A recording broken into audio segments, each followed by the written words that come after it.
Buried for over 3,000 years, a forgotten world has just clawed its way back into the light, revealing secrets that could rewrite the history of an entire continent. Deep beneath the Indian earth, archaeologists have uncovered more than just ruins. They've uncovered a voice that has been silent for millennia. A voice that is finally ready to speak. A patch of remote land in Odisha, overlooked and overgrown, was being cleared for a routine infrastructure project. Nothing remarkable, until someone noticed an unnatural arrangement of stones peeking through the dust. At first glance, it looked like nothing, but for a trained archaeologist, it was a heartbeat, soft, ancient, and unmistakably human. Excavations began quietly, cautiously. But within weeks, that whisper grew louder. Clay tablets surfaced, their markings strange and unreadable. Granaries emerged, intact. Foundations traced the lines of what once had been homes, shrines, and workshops. The deeper they dug, the louder the story became. What they found was staggering. Not a village, not a settlement, but a city. And not just any city, one more than 3,000 years old. A metropolis hidden from history. Sophisticated, vast, and completely unknown to modern civilization. This newly unearthed city, nicknamed the Nilkanth settlement after a nearby river, rewrites what we thought we knew about ancient India. The layout revealed meticulous planning. Wide roads intersected at precise angles, bordered by what was once a drainage system. Residences were built facing the cardinal points. The design wasn't random, it was deliberate. Someone, long ago, understood architecture, engineering, astronomy. Inside crumbling walls, tools made from copper and iron lay untouched. Furnaces hinted at advanced metallurgy. Reservoirs and aqueducts told of controlled water systems. This was no backwater outpost. It was a hub, a city that may have thrived when the Indus Valley was breathing its last. And then came the figurines, terracotta sculptures in meditative poses, crafted with astonishing detail. Nearby, beads of lapis lazuli shimmered like forgotten stars against the dust. From these artifacts rose the portrait of a people both practical and poetic. Builders, yes, but also artisans, astronomers, storytellers. Still, something didn't add up. This culture didn't mirror any known historical tradition. It wasn't Vedic. It wasn't Indus. It was something else. The answer may lie in the city's isolation. Tucked between dense forest and twisting rivers, the site had been protected by nature herself. Over thousands of years, erosion and vegetation slowly sealed it away. Local folklore spoke of a cursed city beneath the Snake Hills, a legend most had long dismissed. Until now. With satellite imagery, archaeologists traced the ghost outlines of roads, walls, and even what may have been public plazas. The scale was astonishing, more than 5 square kilometers. This wasn't a myth, it was memory, buried in the earth. But then came the moment that sent ripples across the archaeological world. Tablets, dozens of them, engraved with characters no one had ever seen before. This wasn't Brahmi, nor was it similar to the still undeciphered Indus script. This was new and old.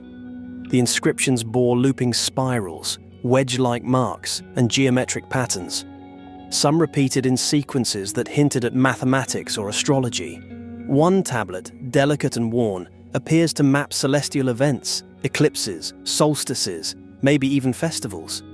Linguists and codebreakers now scramble to unlock it, because hidden in those lines could be mythologies, laws, maybe even a name for a people lost to time.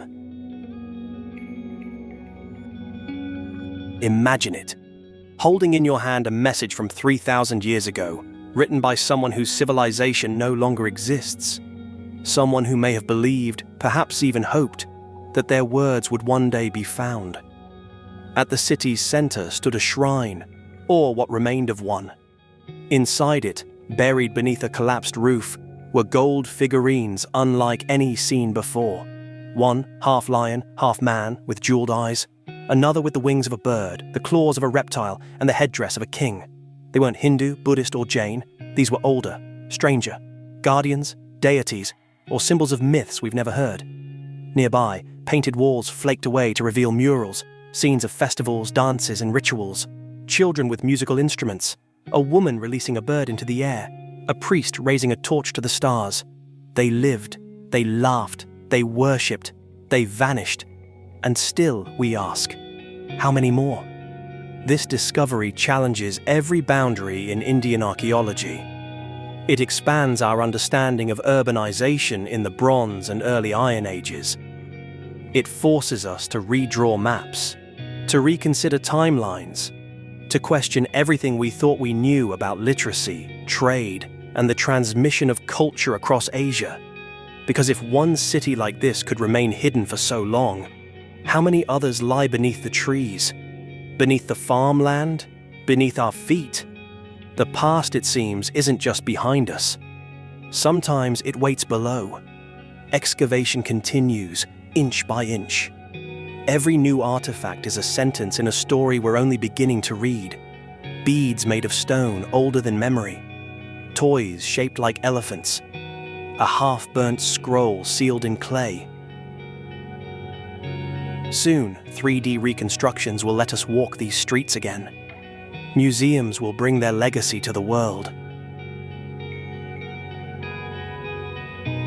But here, in the dirt, under the shadows of trees that never knew their names, the ghosts of a lost civilization stir once more. Their silence is breaking, and in the echoes, we are starting to hear something familiar. Something human.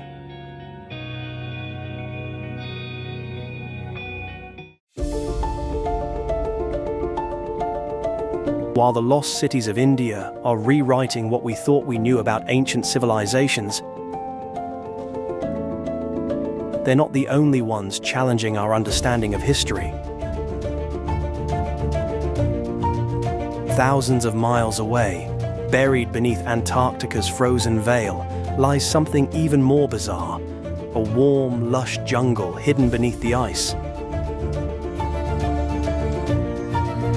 What secrets does this impossible ecosystem hold? And could it point to a civilization we've completely overlooked? The Osirion at Abydos doesn't announce itself with pylons or sunlit courtyards. You find it by walking past the precision of Seti I's temple, and then looking down. Down. A stone-lined descent drops into a monument sunk below the surrounding desert, as if the ground was peeled back to expose something older, heavier, and hard to summarize. Its plan is blunt and deliberate. A long passage runs inward for roughly 70 meters, turns, and arrives at a rectangular chamber built like a sealed vault. At the center sits a raised platform, the island, surrounded by a deep channel that holds water. Around that island stand 10 massive red granite pillars, squared and heavy, positioned with a regular rhythm that makes the room feel engineered rather than embellished. The walls are stacked from enormous blocks, and the roof spans the chamber with stone that looks built for permanence rather than display.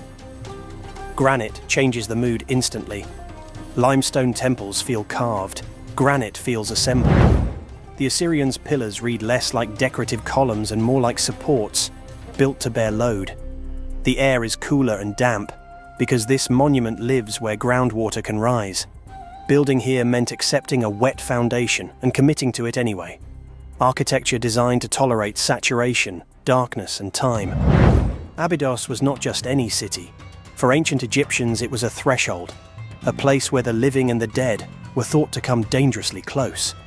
Osiris, the god bound to death, rebirth, and rightful kingship, was believed to be present here.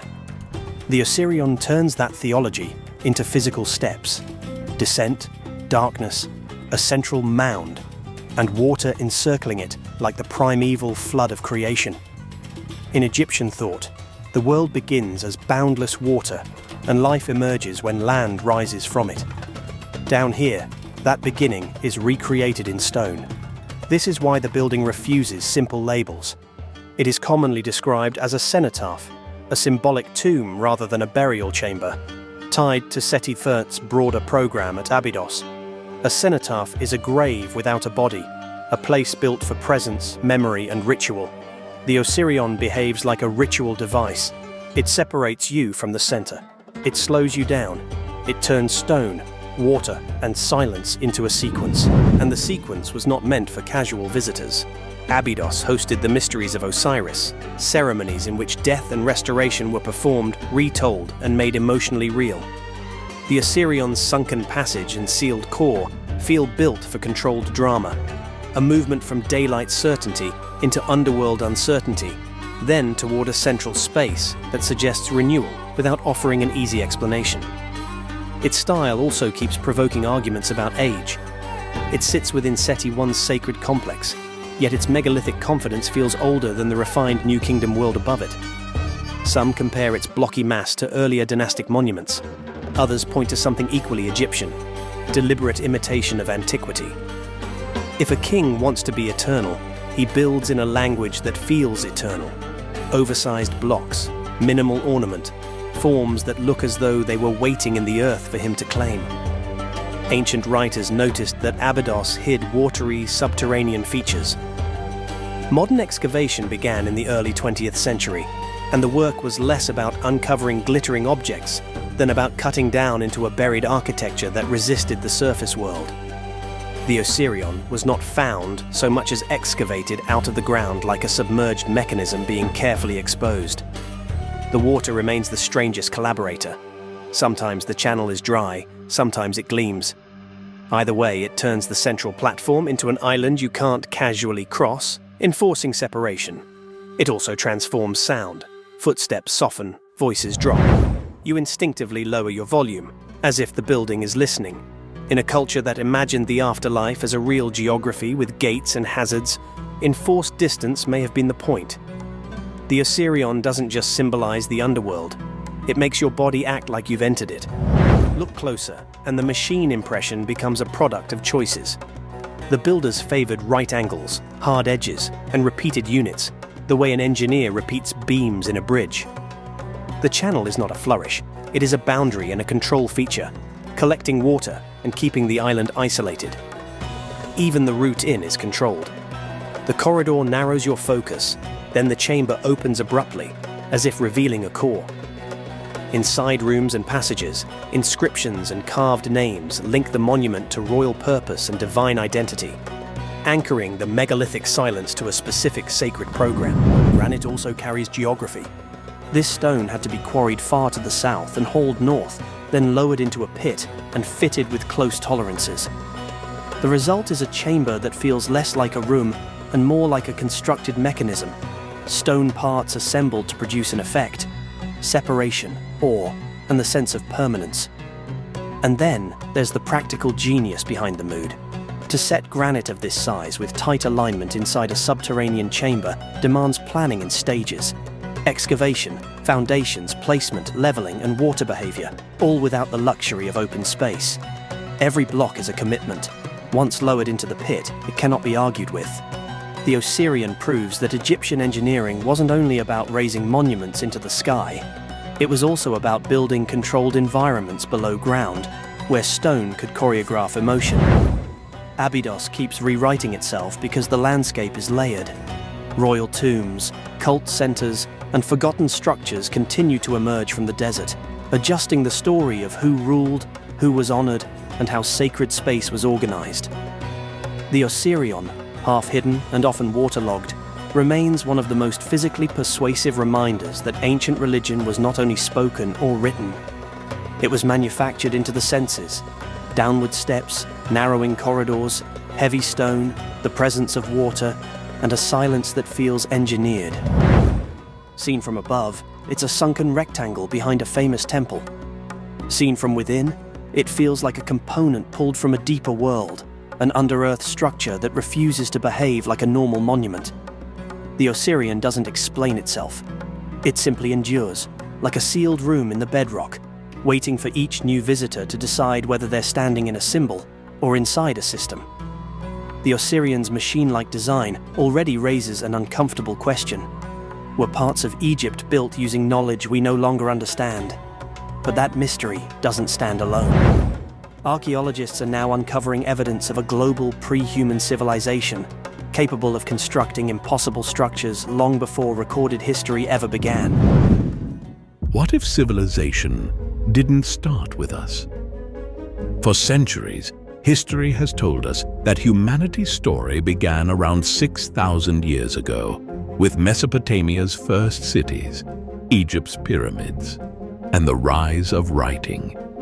But new discoveries are cracking that timeline wide open. From the frozen mountains of Turkey to the jungles of Guatemala, archaeologists are uncovering structures so ancient, so technologically confounding that they may belong to a forgotten epoch, one that predates human civilization as we know it. And if the evidence is true, it changes everything we thought we knew about who we are.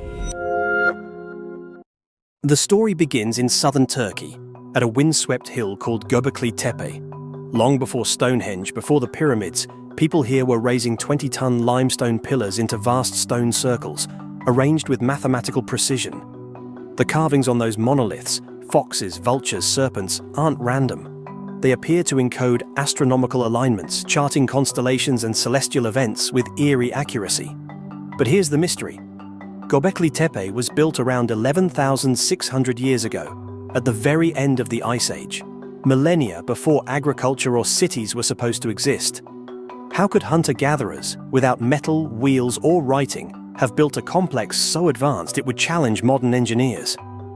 That question has ignited a storm in archaeology. The site's precision, artistry, and deliberate burial suggest a sophistication that doesn't fit any known prehistoric culture. For over 3,000 years, an astonishing secret lay hidden beneath the sands of the Egyptian desert.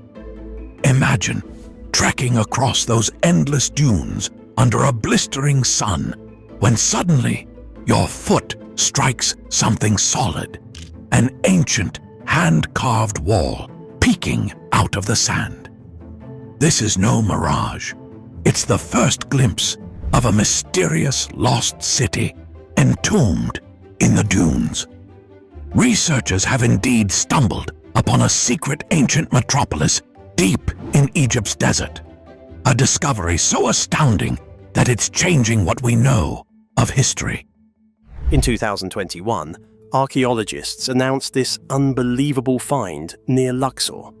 They had begun excavations there just months earlier, originally searching for the mortuary temple of King Tutankhamun.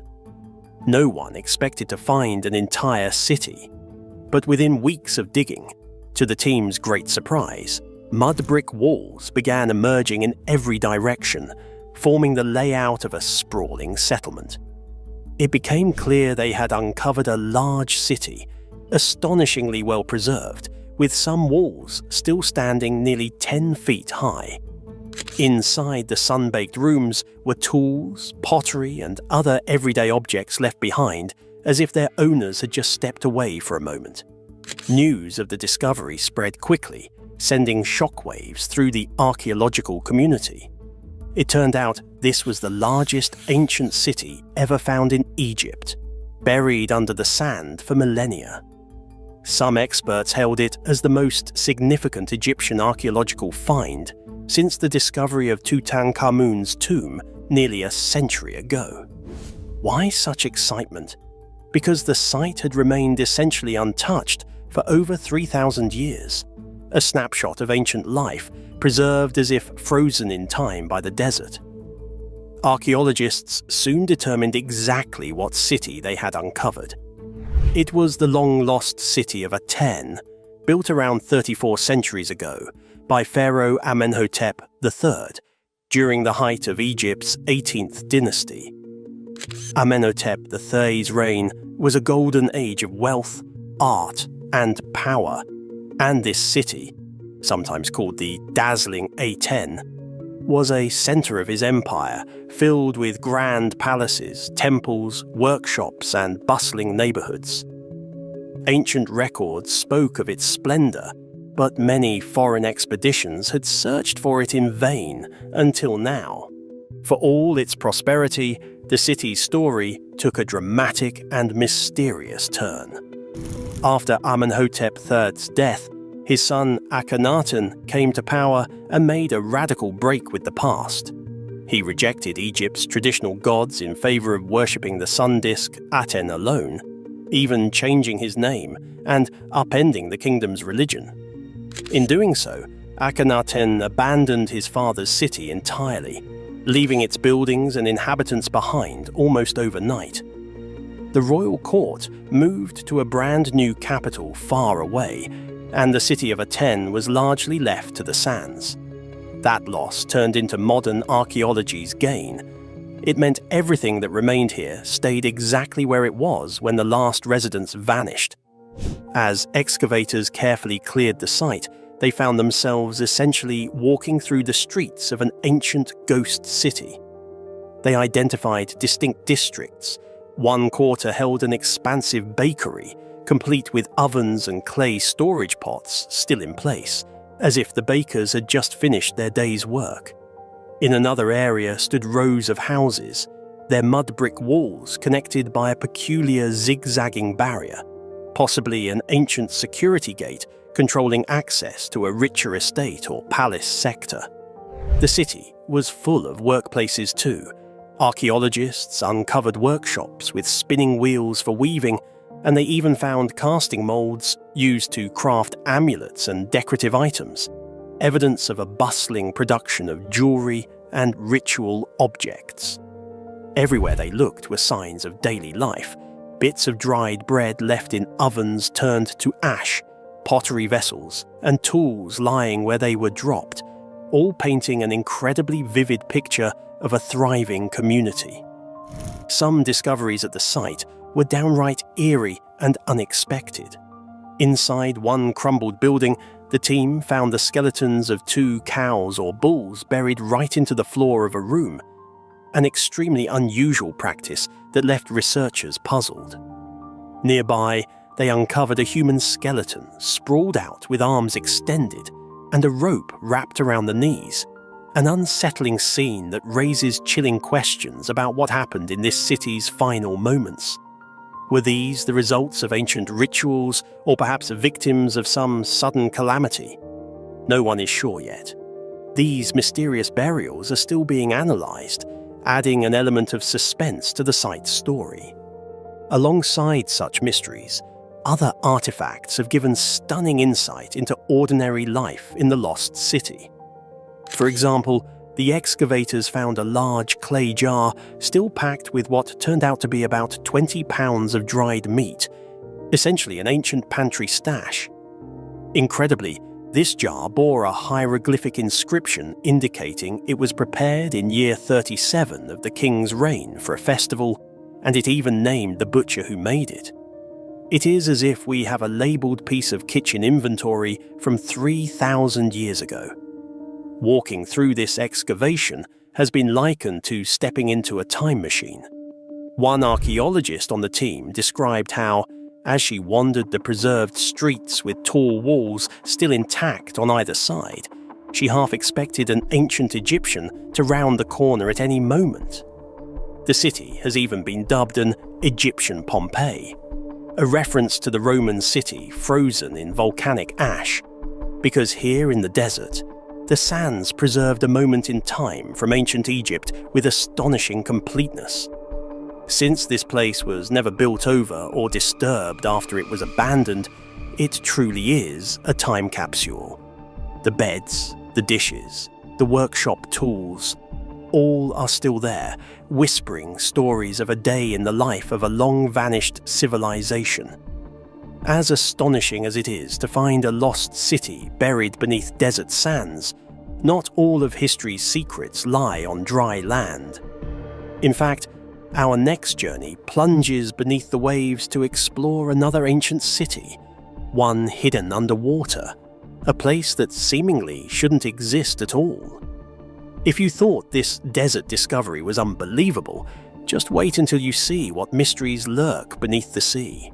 There's huge areas of the world that have never been looked at by archaeology at all. Or if looked at by archaeology, looked at only minimally. Of course, the most important are the flooded continental shelves, and that's why Santha and I spent 7 years of our lives scuba diving all around the world.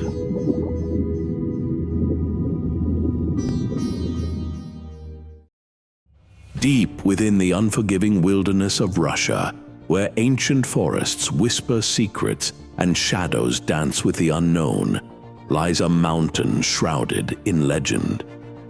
Vottovaara, a place where the laws of nature seem to bend and the boundaries between the real and the supernatural blur.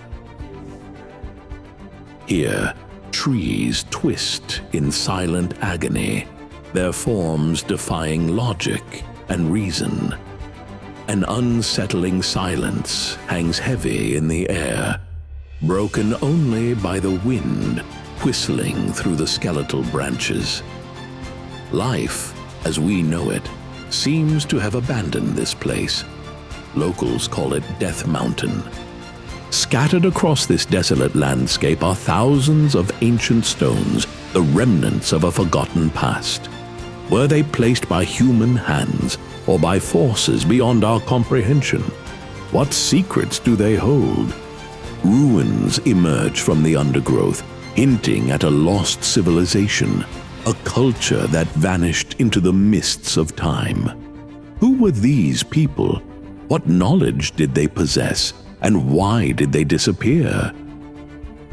On the shores of a nearby lake, ancient rock carvings whisper tales of a time before history. Strange figures and symbols, etched into the very fabric of the mountain, offer tantalizing clues to a forgotten world. Is Vottovaara a window into a lost civilization, a place where the veil between worlds is thin? Or is it merely a natural anomaly, a testament to the power of human imagination? Join us as we journey to find out.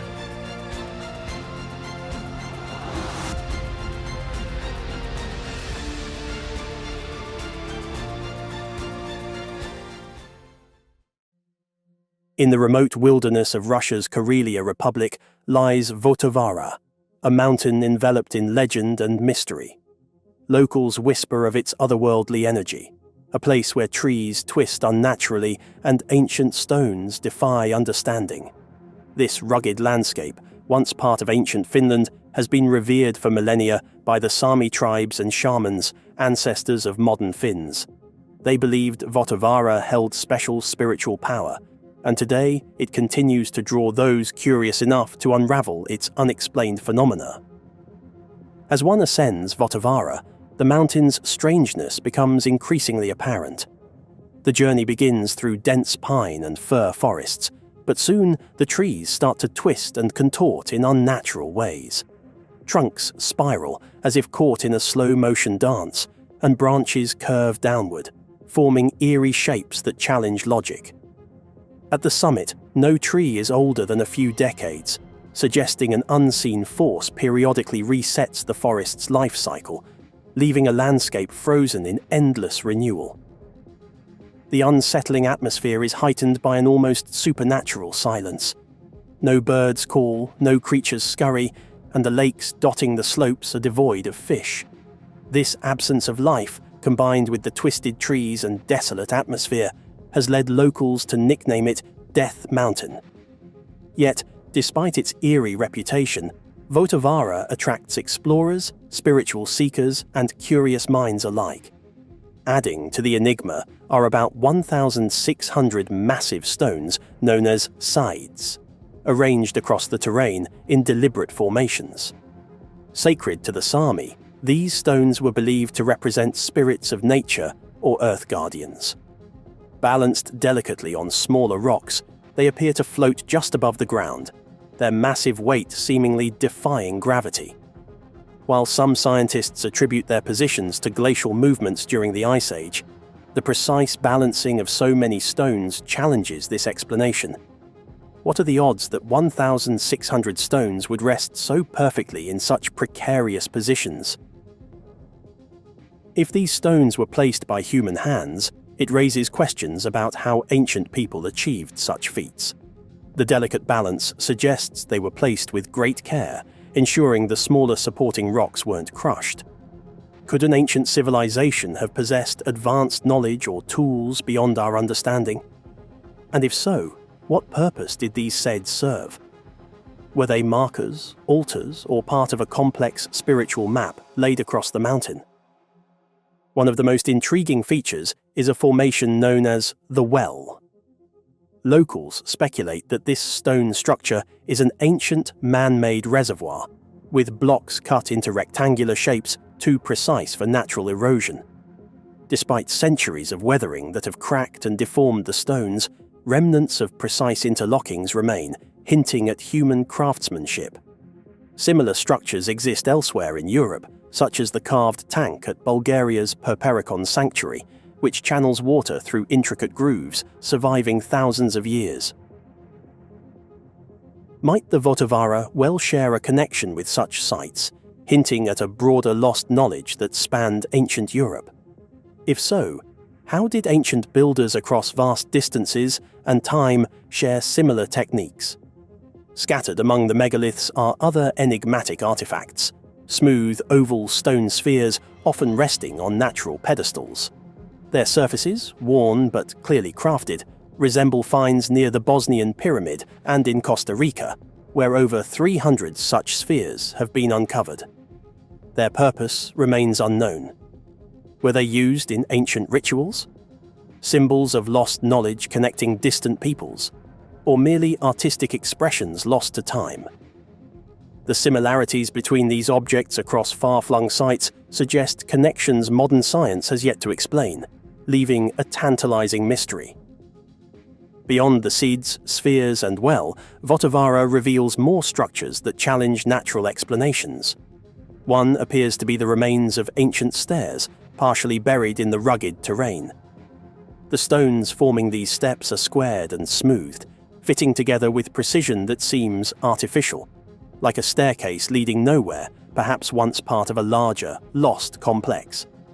While some scientists suggest natural geological formations, visitors often leave with the impression that the mountain holds secrets, defying easy explanations. Another curious ruin resembles a prehistoric wall composed of large, squared stone blocks fitting together with uncanny precision. Though weathered by time, the blocks retain traces of their original smoothness, hinting at sophisticated craftsmanship. Is it possible that this wall, like other structures on Vottovaara, was built by a civilization that has vanished, taking its knowledge and techniques into history's mists? The mysteries extend beyond physical structures.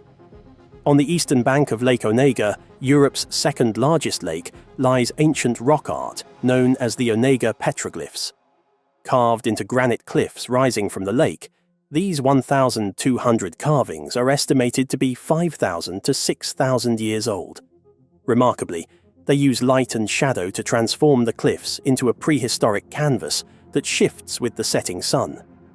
During the day, the carvings are nearly invisible, blending into the rocky surface. But as the sun descends, the granite turns a deep red, and the images emerge in stark relief, illuminated in a stunning natural display. It's as if the ancient artists intentionally chose this location to bring their visions to life using nature's light. The imagery of the Onega petroglyphs is as mysterious as Vottovaara itself. Unlike familiar motifs of Eurasian rock art, these carvings predominantly feature waterbirds, especially swans, etched with precision that suggests deep reverence. The most striking figure is a human-like creature with a rectangular body and an oversized square head, over 2.5 meters long. Carved into a rock overlooking Lake Onega, its placement suggests it was seen as a spiritual gateway to the netherworld by the Neolithic people. Centuries later, Christian monks defaced the figure, carving a 7-pointed orthodox cross over it, believing it to be a symbol of the devil. Their actions were part of efforts to suppress what they saw as pagan beliefs, leaving a legacy of conflict and cultural erasure. Yet, despite attempts to suppress the mountain's spiritual legacy, Vottovaara's allure endures. Today, many visitors journey to this remote region drawn by its palpable energy. They come to meditate among the ancient stones, hoping to connect with the spirits said to inhabit this mystical place. Walking among twisted trees, enigmatic formations and ancient carvings, they ponder, is Vottovaara a relic of a lost civilization where ancient knowledge intersects with unexplained natural forces? Or is it simply a natural anomaly, its reputation shaped by centuries of human imagination and wonder? I think we're confronted by an enormous mystery with megalithic sites all around the world, and we don't understand them properly. The people who made it knew what they were doing. You don't move around 20-ton megaliths in high relief. You don't do that. There's no way that's a first try. No, there's no way that's a first try. Yeah. There's obviously a hidden background to that. So I think the dating of quite a number of megalithic sites needs to be reconsidered. Korea, a land steeped in history and shrouded in mystery, holds a secret that has baffled archaeologists and historians for centuries. Scattered across its rugged landscape are thousands of megalithic structures known as dolmens, silent sentinels from a forgotten era. Were these massive stone structures merely tombs for the elite, as some scholars suggest? Or do they whisper of a time when giants roamed the earth, leaving their colossal mark on the very stones themselves? Let's explore the mysterious world of Korean dolmens, where myth and reality intertwine, and uncover the truth behind these ancient wonders. I want to know what else is going to be found that hasn't been investigated yet at all. We're just touching the edge of a huge mystery. The Korean dolmens, mysterious and monumental, have always held a place of reverence within local folklore. Ancient populations in Korea viewed these structures not only as significant landmarks, but also as sacred sites possibly built by giants or legendary heroes, as hinted in ancient myths. This deep-seated cultural recognition has meant that the discovery of dolmens by Koreans themselves is not documented as such. It is woven into the fabric of their history and mythology. Ancient cultures all around the world preserved a memory of a high civilization, of prehistory. Systematic documentation of these megalithic structures began during a tumultuous period in Korea's history, the Japanese occupation from 1910 to 1945. During this time, Japanese archaeologists, including notable researchers like Sekino Tadashi, embarked on the first formal studies of the dolmens. Their aim was part of a larger effort to catalogue and understand the peninsula's prehistoric landscape, which inadvertently involved imposing control over Korea's cultural heritage. These early 20th century surveys marked the first time the dolmens were mapped and described in detail, shifting their perception from elements of folklore to subjects of archaeological and historical importance. Post the Korean War, as South Korea focused on rebuilding its national identity, there was a resurgence of interest in preserving the country's rich cultural heritage. This renewed interest paved the way for more localized and intensive studies of the dolmens. By the late 20th century, Korean archaeologists had started employing modern techniques such as radiocarbon dating, detailed site excavations, and even advanced technologies like 3D scanning and GIS systems. These tools allowed for a more precise understanding of the dolmen's age, construction methods, and their original use, enriching the appreciation of these ancient structures. This is not something that everybody knows. Carbon dating can only date organic material. It can't date stone. The turn of the millennium brought international recognition to this fascinating aspect of Korean heritage when several dolmen sites were designated as UNESCO World Heritage Sites. This prestigious status underscores the significant archaeological value of the dolmens and highlights their importance in understanding the prehistoric era on the Korean peninsula. Our understanding of prehistory must change. This recognition not only boosts preservation efforts but also fosters global appreciation for Korea's ancient monumental wonders. Building on the historical significance of the Korean dolmens, let's delve into the remarkable engineering skills that these ancient societies showcased through their construction. The transportation and assembly of these massive stone structures present a fascinating study of prehistoric engineering. The stones used in the construction of dolmens were often colossal, sometimes weighing several tons. Moving such heavy stones over long distances was a formidable challenge that required ingenious solutions. It is believed that the ancient builders used logs as rollers under the stones, a technique known as log rolling. This method significantly reduced friction, enabling human or animal power to transport these massive stones efficiently. This technique bears a striking resemblance to those used for constructing Stonehenge in England and the Moai statues of Easter Island, where similar log-based systems were employed to maneuver large stones across rugged terrains. Upon reaching the construction site, the next hurdle was lifting and positioning these heavy stones accurately. Earth ramps made from piled soil and stones likely facilitated the elevation of these stones to their desired height. Alongside these ramps, levers and simple wooden frameworks would have been used to hoist the stones into position.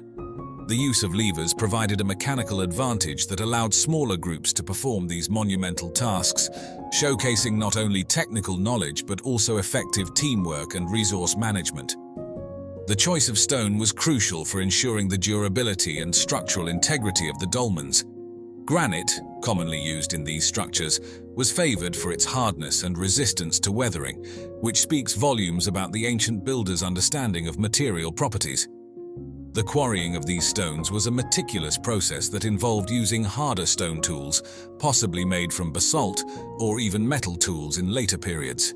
The labor-intensive chipping away at rock beds to extract usable blocks required precision and planning.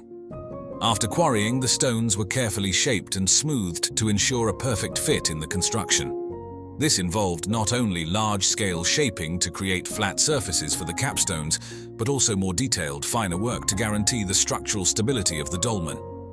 The final smoothing of the stones might have been achieved through abrasion techniques, using sand or smaller stones to grind down the stone surfaces, ensuring that each piece would fit together seamlessly in the final structure. The strategic placement and precise alignment of these structures highlight a sophisticated knowledge of astronomy and engineering. We think it makes more sense. Take the geology, take the astronomy. This monument has its origins 12,000 years ago. The dolmens were not simply erected in random locations, but were carefully placed to align with specific astronomical events, such as the solstices. This alignment suggests that the dolmens served dual purposes, not only as tombs but also as astronomical observatories. The precision required for such alignment indicates that the builders possessed an advanced understanding of astronomy and geometry, which is quite remarkable for any prehistoric society. The installation process of the dolmens also reflects an in-depth understanding of structural stability. The foundation pits for the upright supporting stones were dug deep into the ground, ensuring a secure base capable of supporting the massive weight of the capstone.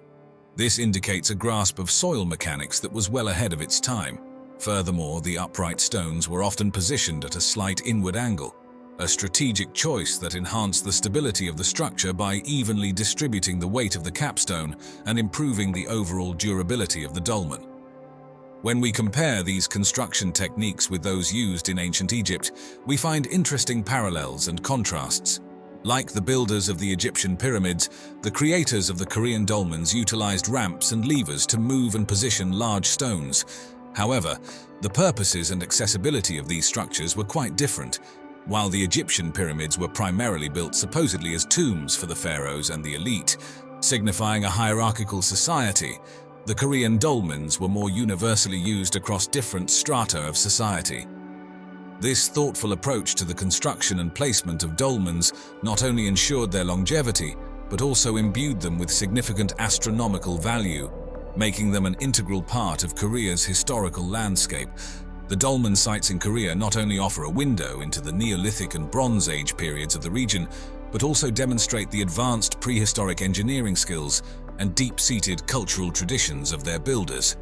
The impressive size and weight of the stones used in these structures speak volumes about the sophistication of ancient construction techniques, a sophistication paralleled by few other ancient structures worldwide.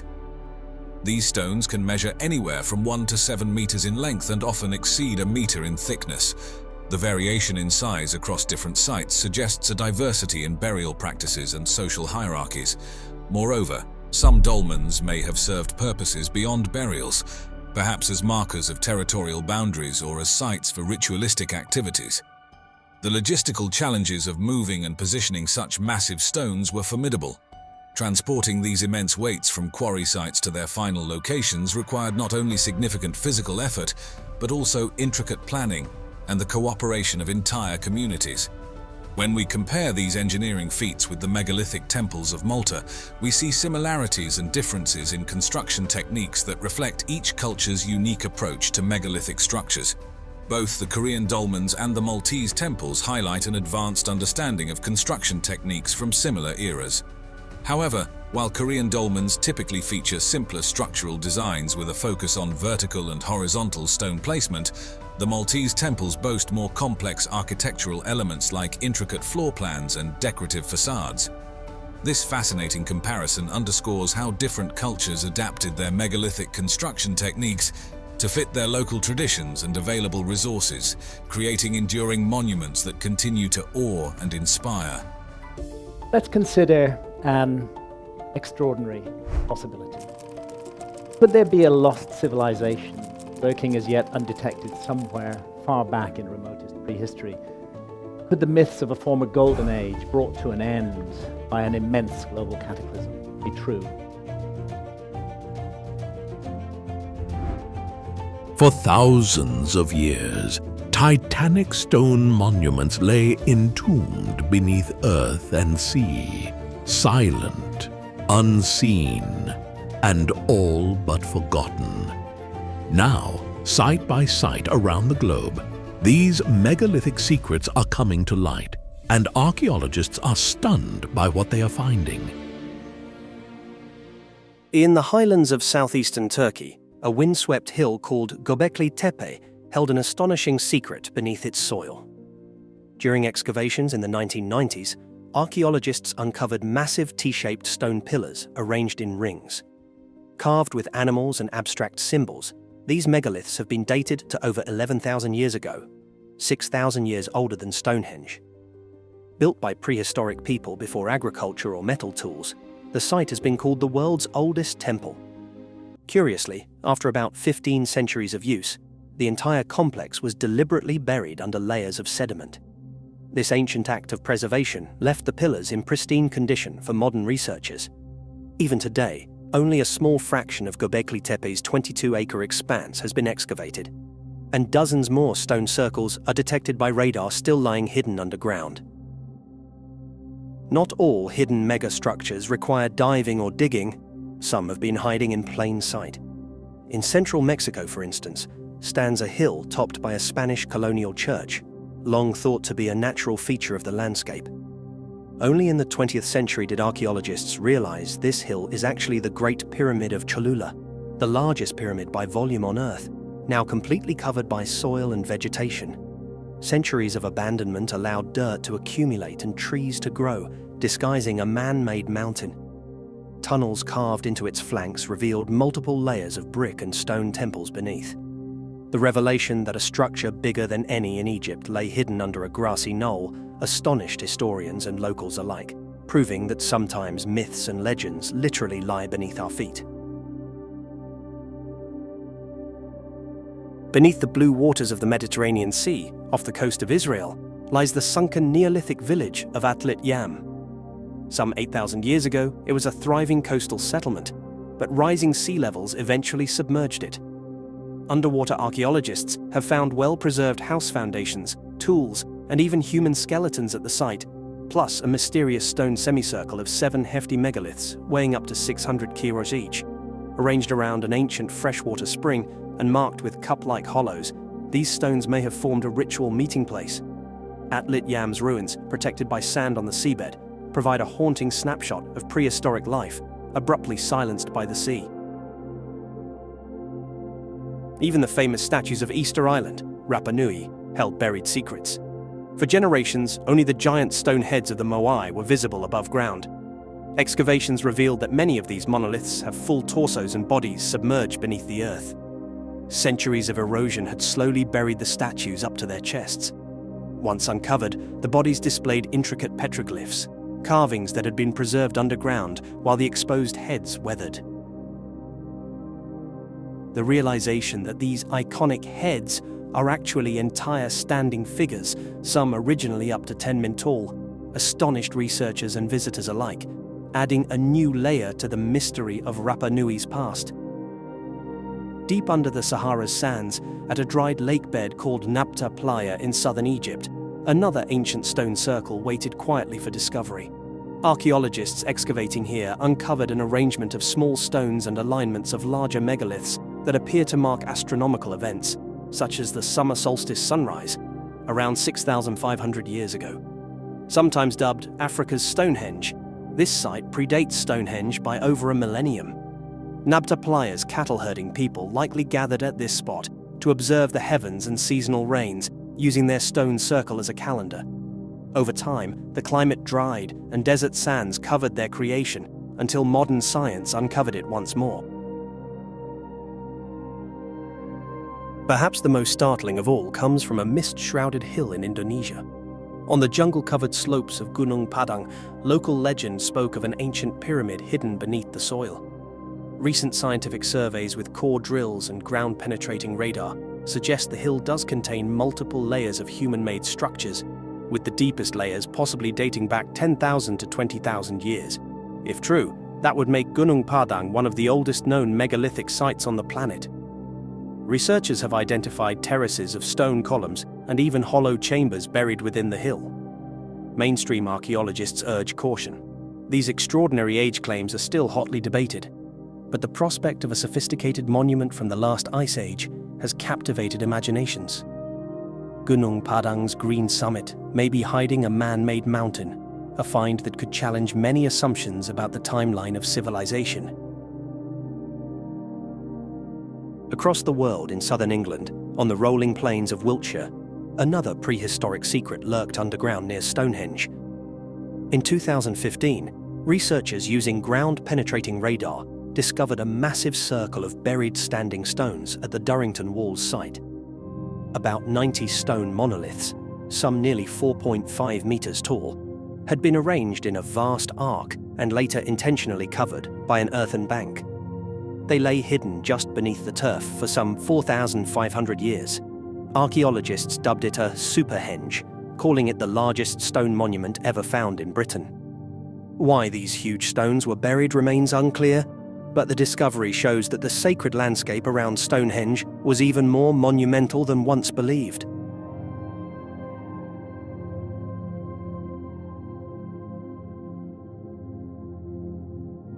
Each of these buried megaliths inspires awe and questions in equal measure.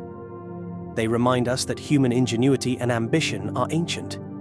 Even in pre-literate times, our ancestors were erecting giant monuments and, in some cases, deliberately burying them for reasons we can only guess. Natural forces, drifting sands, creeping jungles, rising seas have also played a role in hiding and preserving these structures until today. Some people speculate about lost civilizations or ancient cataclysms to explain these feats, but archaeologists find the answers are more likely rooted in the peoples and environments of each site. What is certain is that our planet still holds many secrets underground.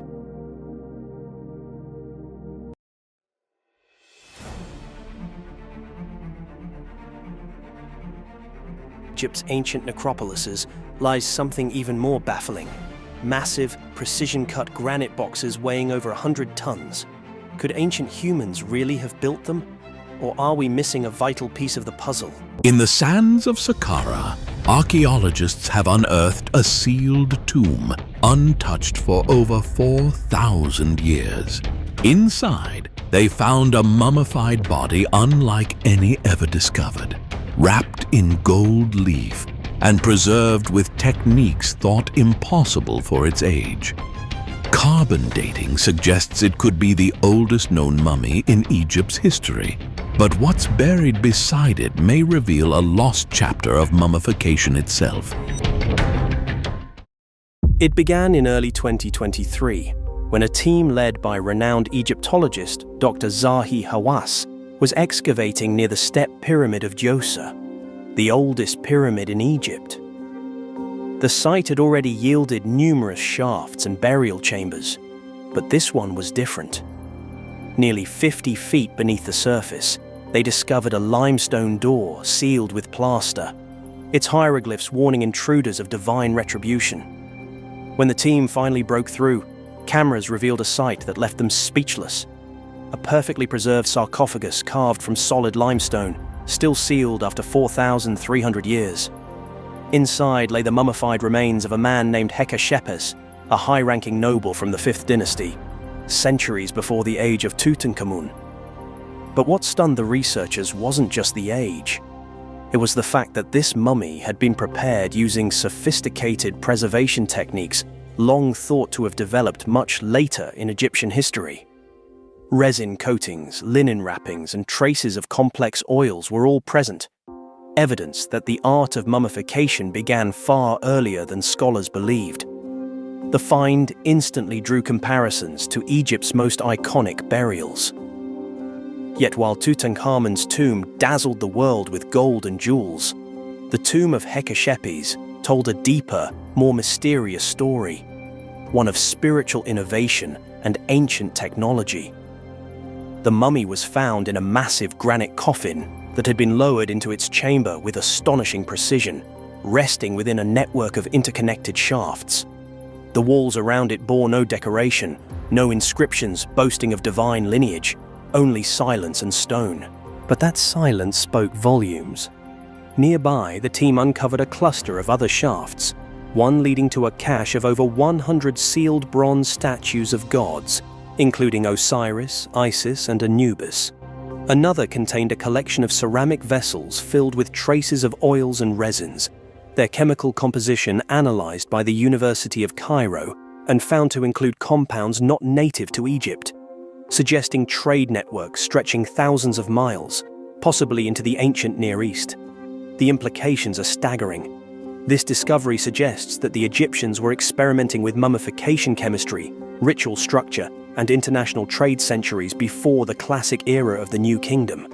And perhaps more intriguingly, it hints that the earliest Egyptian priests already possessed an advanced understanding of preservation, chemistry, and even biology long before the science of anatomy was ever recorded. But there's something even more mysterious about this tomb. Ground-penetrating radar scans revealed a large, unexcavated chamber just beyond the burial shaft. Initial imaging suggests it contains additional sarcophagi, possibly belonging to members of a previously unknown family line connected to the pyramid builders themselves. If true, these burials could provide direct links between the early dynastic rulers and the workers who engineered Egypt's earliest monuments. Dr. Hawass described the find as the most complete Old Kingdom burial ever discovered. And with good reason. Not only was the mummy intact, but its placement indicated a level of ritual complexity thought impossible for that time. Even more astonishing was the presence of gold leaf fragments embedded in the wrappings, the earliest evidence of gilded funerary practices ever found in Egypt. Still, not everyone agrees on the interpretation. Some researchers question whether Hekashepes was truly the earliest mummy or simply the best preserved example of a pre-existing tradition. New radiocarbon tests are underway to determine the exact age of both the body and the resins. If confirmed, it would push the origins of Egyptian mummification back by at least a century, possibly more. Yet the mystery goes deeper. As the excavation expanded, archaeologists found that the surrounding shafts led into a vast, labyrinthine complex extending under Saqqara, a necropolis so ancient it predates the Great Pyramid itself. Within these tunnels lie dozens of unopened tombs, some showing signs of deliberate concealment. The architecture suggests a transitional period, a bridge between the era of mastaba tombs and the Great Pyramids. It's as if Saqqara served as a sacred testing ground for ideas that would later define the entire Egyptian civilization. Recent DNA testing on the mummy has revealed another surprise. The man's lineage appears to come from a previously unknown regional group, possibly from the Nile Delta. This challenges the idea that Egypt's earliest elites came exclusively from the south, hinting at a more complex cultural web of early Egyptian society. And in a shocking twist, microscopic analysis of the linen fibers suggests they were woven using methods unseen elsewhere in the ancient world, methods that would not appear again for nearly 1,000 years. If these findings hold true, Hekashepes may represent not just the oldest known mummy, but a missing link between Egypt's prehistoric past and its rise as the most advanced civilization of the ancient world. His burial may mark the point where magic, religion, and science first merged, when the Egyptians began to master the art of conquering death itself. The discovery of what may be the world's oldest mummy has already rewritten Egypt's history, but the story doesn't end there. Deep within the sands, another ancient tomb has finally been opened after lying sealed for over 4,000 years. What archaeologists found inside may reveal secrets untouched since the age of the pharaohs. Under the blazing Egyptian sun, archaeologists have just opened a tomb sealed for over 4,000 years. Inside is a chamber no human has entered since the day it was locked in the age of the pharaohs. What's inside could rewrite what we know about ancient Egypt and change our understanding of one of history's greatest civilizations. It began not with fanfare, but with an unassuming excavation on the edge of the Saqqara necropolis. Archaeologists were following the faint outlines of collapsed stone walls when they struck a passageway. Its entrance choked with rubble, its presence unmarked on any map. The shaft descended deep into the earth, each step carrying them closer to an age when the pyramids were still young. At the end lay a wall of limestone blocks, sealed with a mortar that had hardened like steel, and stamped with the royal cartouche of a name few had seen before. It was the signature of a ruler whose story had vanished from the records. The moment the final stone was pried free, the team was met with a silence so profound it felt almost deliberate. Their lights pierced the darkness, revealing painted walls still blazing with color, the pigments clinging to life after 4 millennia. Hieroglyphs danced in the beam, scenes of royal processions, offerings to the gods, and the journey through the underworld. One panel depicted the pharaoh standing before Osiris, the god of the afterlife, holding the Ankh, the symbol of eternal life. And then came the most startling discovery: the burial chamber itself, perfectly intact. The cedarwood sarcophagus, imported from the Levant, lay in the center, its lid carved with the serene face of the king. Around it, an astonishing array of artifacts lay exactly where ancient hands had placed them. Alabaster jars sealed with resin, gold amulets shaped like scarabs, and even trays of dried figs and bread prepared for the pharaoh's eternal feast. It was as though the man had been entombed yesterday, not during the Middle Kingdom. Recent scientific advances have given archaeologists a way to read such relics like never before. High-resolution 3D scanning captured every brushstroke on the painted walls before the slightest breeze could disturb the pigments. Residue analysis on the jars revealed traces of honey still sweet and perfumed oils whose scent lingered faintly in the air, a sensory bridge to a vanished world. Most astonishing of all, the linen wrappings inside the sarcophagus had not fully decayed. Using non-invasive imaging, researchers could see the contours of a mummified body without unwrapping it, preserving the pharaoh exactly as his priests had intended. But the tomb was more than a time capsule. It was a political statement. Inscriptions hinted at turbulent times: a drought that strained the Nile's bounty, border conflicts in the Sinai, and the rise of powerful provincial governors who challenged the crown. The pharaoh's choice of burial site, far from the grand royal pyramids, may have been an act of defiance or self-preservation, seeking eternal rest beyond the reach of courtly intrigue. The most haunting element, however, was a narrow stone chest sealed in pitch, found tucked into a recess in the chamber wall. Inside lay a set of scrolls written in a delicate hieratic script. Early translations suggest these were the king's personal reflections, a rarity in Egyptian archaeology. One fragment speaks of the weight of the double crown and the loneliness of ruling when even the gods seem silent. If authenticated, these writings could be among the earliest examples of royal introspection ever discovered. Opening the tomb has also reignited debates about ancient Egyptian engineering. The chamber's ceiling, constructed from massive granite slabs, shows no signs of collapse or shifting, proof of precision stonework that has endured earthquakes, floods, and the slow, crushing weight of time. Recent ground-penetrating radar surveys revealed a hidden ventilation system carved into the rock designed to preserve the air quality for the deceased. Such innovations are forcing scholars to reconsider the technological capabilities of the Middle Kingdom, often overshadowed by the more famous Pyramid Age. Yet for all the marvels, there is an inescapable sense of intrusion. The last person to see the inside of this tomb was likely a priest placing the final offering before sealing it forever. Now, after 4,000 years, we stand in that sacred space, our camera lights and measuring instruments replacing the flicker of oil lamps and the scent of incense. The ancient Egyptians believed that speaking the name of the dead kept their soul alive.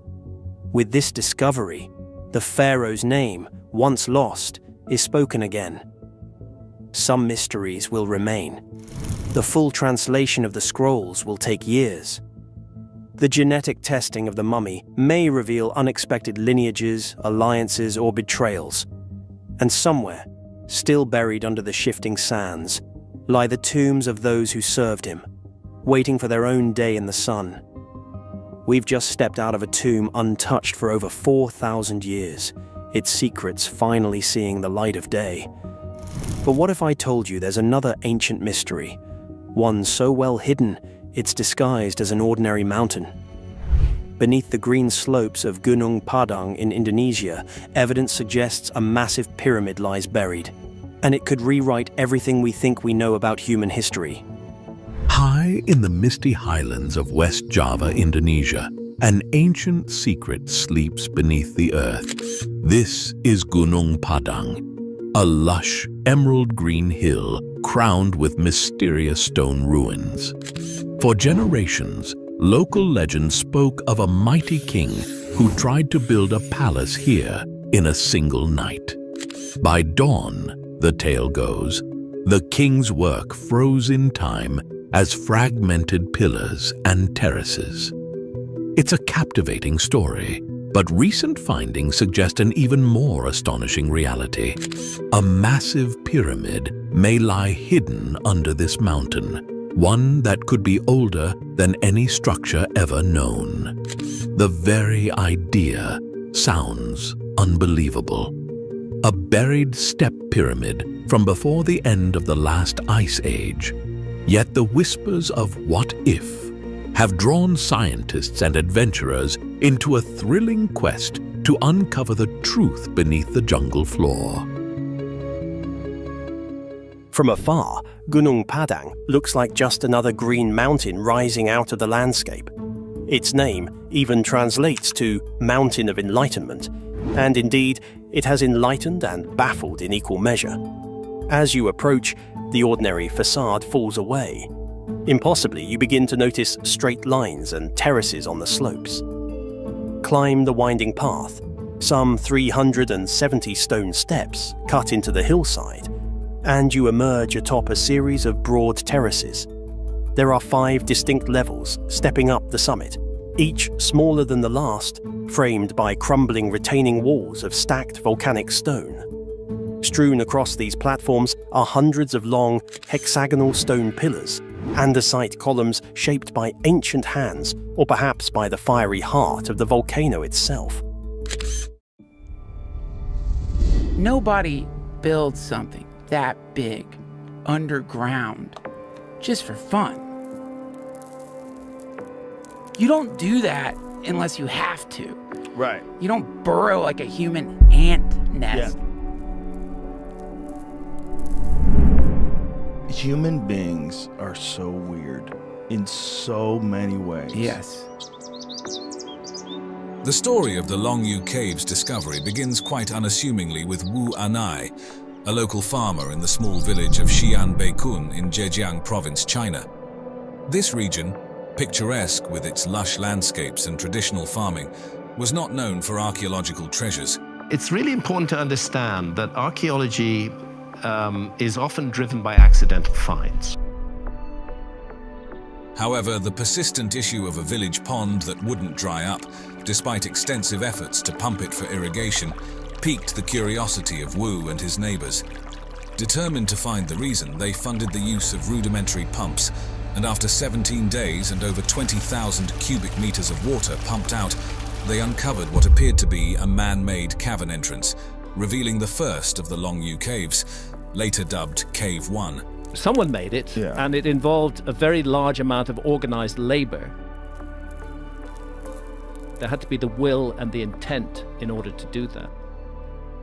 This cave, an architectural wonder with exquisite hand-chiseled carvings, stairways and sturdy columns, was just the beginning.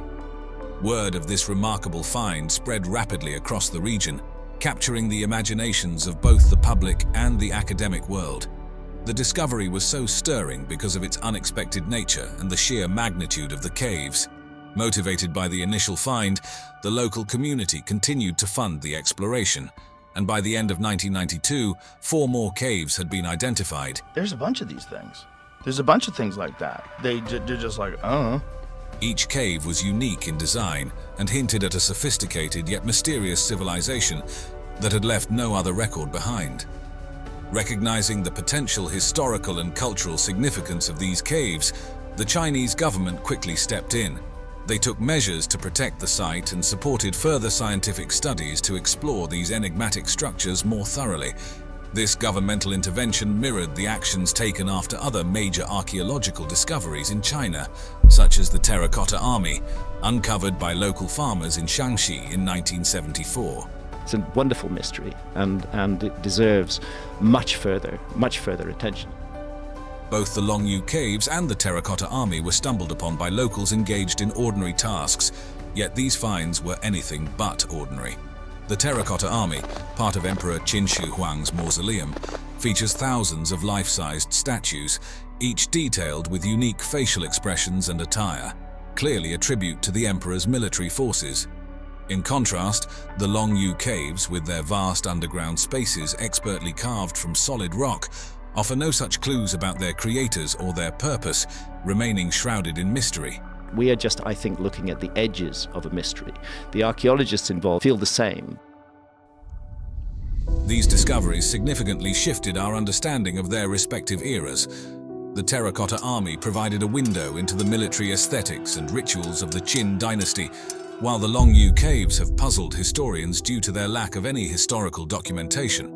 Both sites have undergone intense scholarly scrutiny and ongoing research as experts from around the world try to uncover the secrets they hold and the stories they might tell about the ancient peoples of China. These caves were cleverly concealed by the mountainous landscape and dense vegetation, which likely played a role in keeping them hidden for centuries. The region's rocky terrain further protected these man-made wonders from natural erosive forces, preserving their pristine condition through the ages. Advancements in technology have significantly aided in the exploration and mapping of these caves. Techniques such as laser scanning and ground-penetrating radar have been crucial in providing detailed information about the cave's dimensions and layout. Initially, surveys indicated that the caves covered an area of approximately 30,000 square meters, but ongoing exploration might extend this figure as more sections are discovered. The architectural consistency observed across the Longyou caves is truly remarkable. Despite varying sizes and designs, each cave exhibits uniform craftsmanship with flat bases for pillars and symmetrical spacing of architectural elements. This uniformity suggests they were likely constructed under the centralized direction of a single authoritative entity, possibly a local ruler or a unified government during that era. The choice of siltstone for construction, a material easier to carve than granite or basalt, allowed for the creation of smooth walls and intricate carvings, showcasing an advanced understanding of material properties and structural engineering. This is evident in the high ceilings supported by massive stone pillars designed to distribute weight evenly throughout the caverns. The caves are not only a feat of engineering but also of artistry. The internal structures include complex water channels that likely serve to prevent flooding and maintain a stable internal environment, alongside ornate gutters and meticulously carved bridges that enhance both the functionality and aesthetics of these spaces. The scale of excavation involved is staggering, with an estimated 1 million cubic meters of rock removed using basic iron or bronze tools. This massive endeavor would have required thousands of laborers over several decades, if not centuries, highlighting the significant human effort and organization required. Detailed examinations of the tool marks and techniques on the cave walls offer archaeologists valuable insights into the technological capabilities of the time. Furthermore, carbon dating of some cave sections indicates their construction dates back to at least the Eastern Zhou dynasty, over 2,000 years ago. This ancient origin adds to the mystery and allure of the caves. The Longyou caves, with their vast chambers and no historical records to explain their construction, have sparked a plethora of theories about their original purpose. One popular theory is that the caves were used as ancient storage silos. Researchers supporting this idea point to the stable temperature and humidity levels inside the caves, conditions ideal for storing perishables. The interior layout, featuring platforms and ledges, seems perfect for organizing goods, while the intricate water management systems might have been designed to control moisture levels, ensuring that stored items remained preserved. Another theory suggests that these caves served as royal tombs or burial sites for nobility. This wouldn't be out of place in ancient traditions worldwide, where elaborate resting places were often constructed for the elite. The extensive labor and detailed craftsmanship involved in creating the Longyou caves imply they were built for significant individuals. However, the complete absence of artifacts or human remains commonly found in other tombs casts doubt on this theory. Some believe the caves had a religious or ceremonial purpose, considering how their secluded and quiet interiors would be suitable for spiritual activities.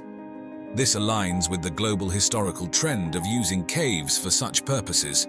The uniform design and orientation of the caves could suggest they were specifically planned for processions or religious ceremonies, although the lack of religious symbols or artifacts challenges this theory. A more practical perspective is that the caves were quarries. The theory posits that the caves were originally mined for stone, used in early Chinese imperial construction projects, though it doesn't account for why the stone wasn't used in any known structures nearby. Lastly, a more speculative idea is that the caves functioned as ancient astronomical observatories.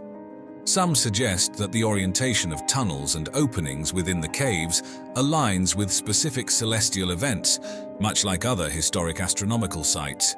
But what's fascinating about them is this very powerful geometry and astronomy. This would imply a sophisticated understanding of the stars by the creators of the Longyou caves, though hard evidence for this theory is still lacking. When we compare the architectural marvels of the Longyou caves in China with Petra in Jordan, also known as the Rose City, we dive into a fascinating study of ancient ingenuity and artistic mastery. Petra's structures are famously carved into the blush-colored sandstone cliffs, reflecting the elaborate and ornate aesthetic of the Nabateans around the 5th century BCE. Its most iconic structure, the treasury, is a perfect example of this, with a facade that is both monumental and intricately detailed, highlighting the peak of Nabatean craftsmanship. In contrast, the Longyou caves are sculpted from siltstone, a material that presents different challenges and opportunities for the carvers. The finer grain of siltstone allowed ancient workers to achieve smooth finishes and sharp details in the cave walls and columns, offering a different kind of beauty from Petra's elaborate sandstone carvings. Unlike Petra's diverse architectural purposes, the Longyou caves exhibit a uniform design across all the caverns, suggesting they were built with a singular purpose or design philosophy in mind. Both Petra and the Longyou were lost to the world until their relatively recent rediscovery. Petra was brought back into the public consciousness in 1812 by Swiss explorer Johann Ludwig Burckhardt, and since then it has reshaped much of our understanding of Middle Eastern history. Despite the grandeur and historical significance of both sites, they share a profound mystery: the absence of detailed historical records explaining their construction. While Petra does have some inscriptions and texts that offer minimal insights, the Longyou caves are surrounded by complete silence in historical records, with no writings found to date that reference their creation. This lack of documentation has left historians and archaeologists piecing together clues and forming theories that range from practical to speculative in an effort to understand these magnificent constructions. Before anyone called it Egypt, the people of the Nile had their own name for their world, Kemet, the Black Land. The name wasn't poetic, it was practical.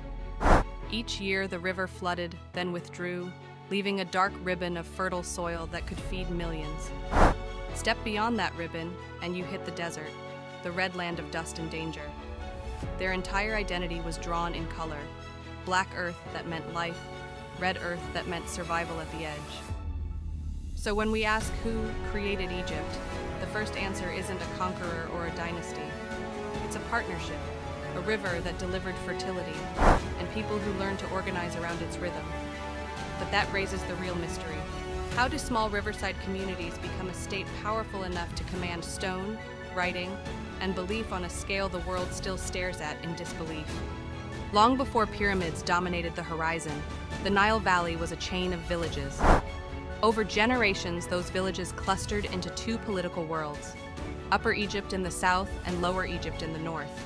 They traded, raided, negotiated, and competed for control of the river like it was a single narrow highway.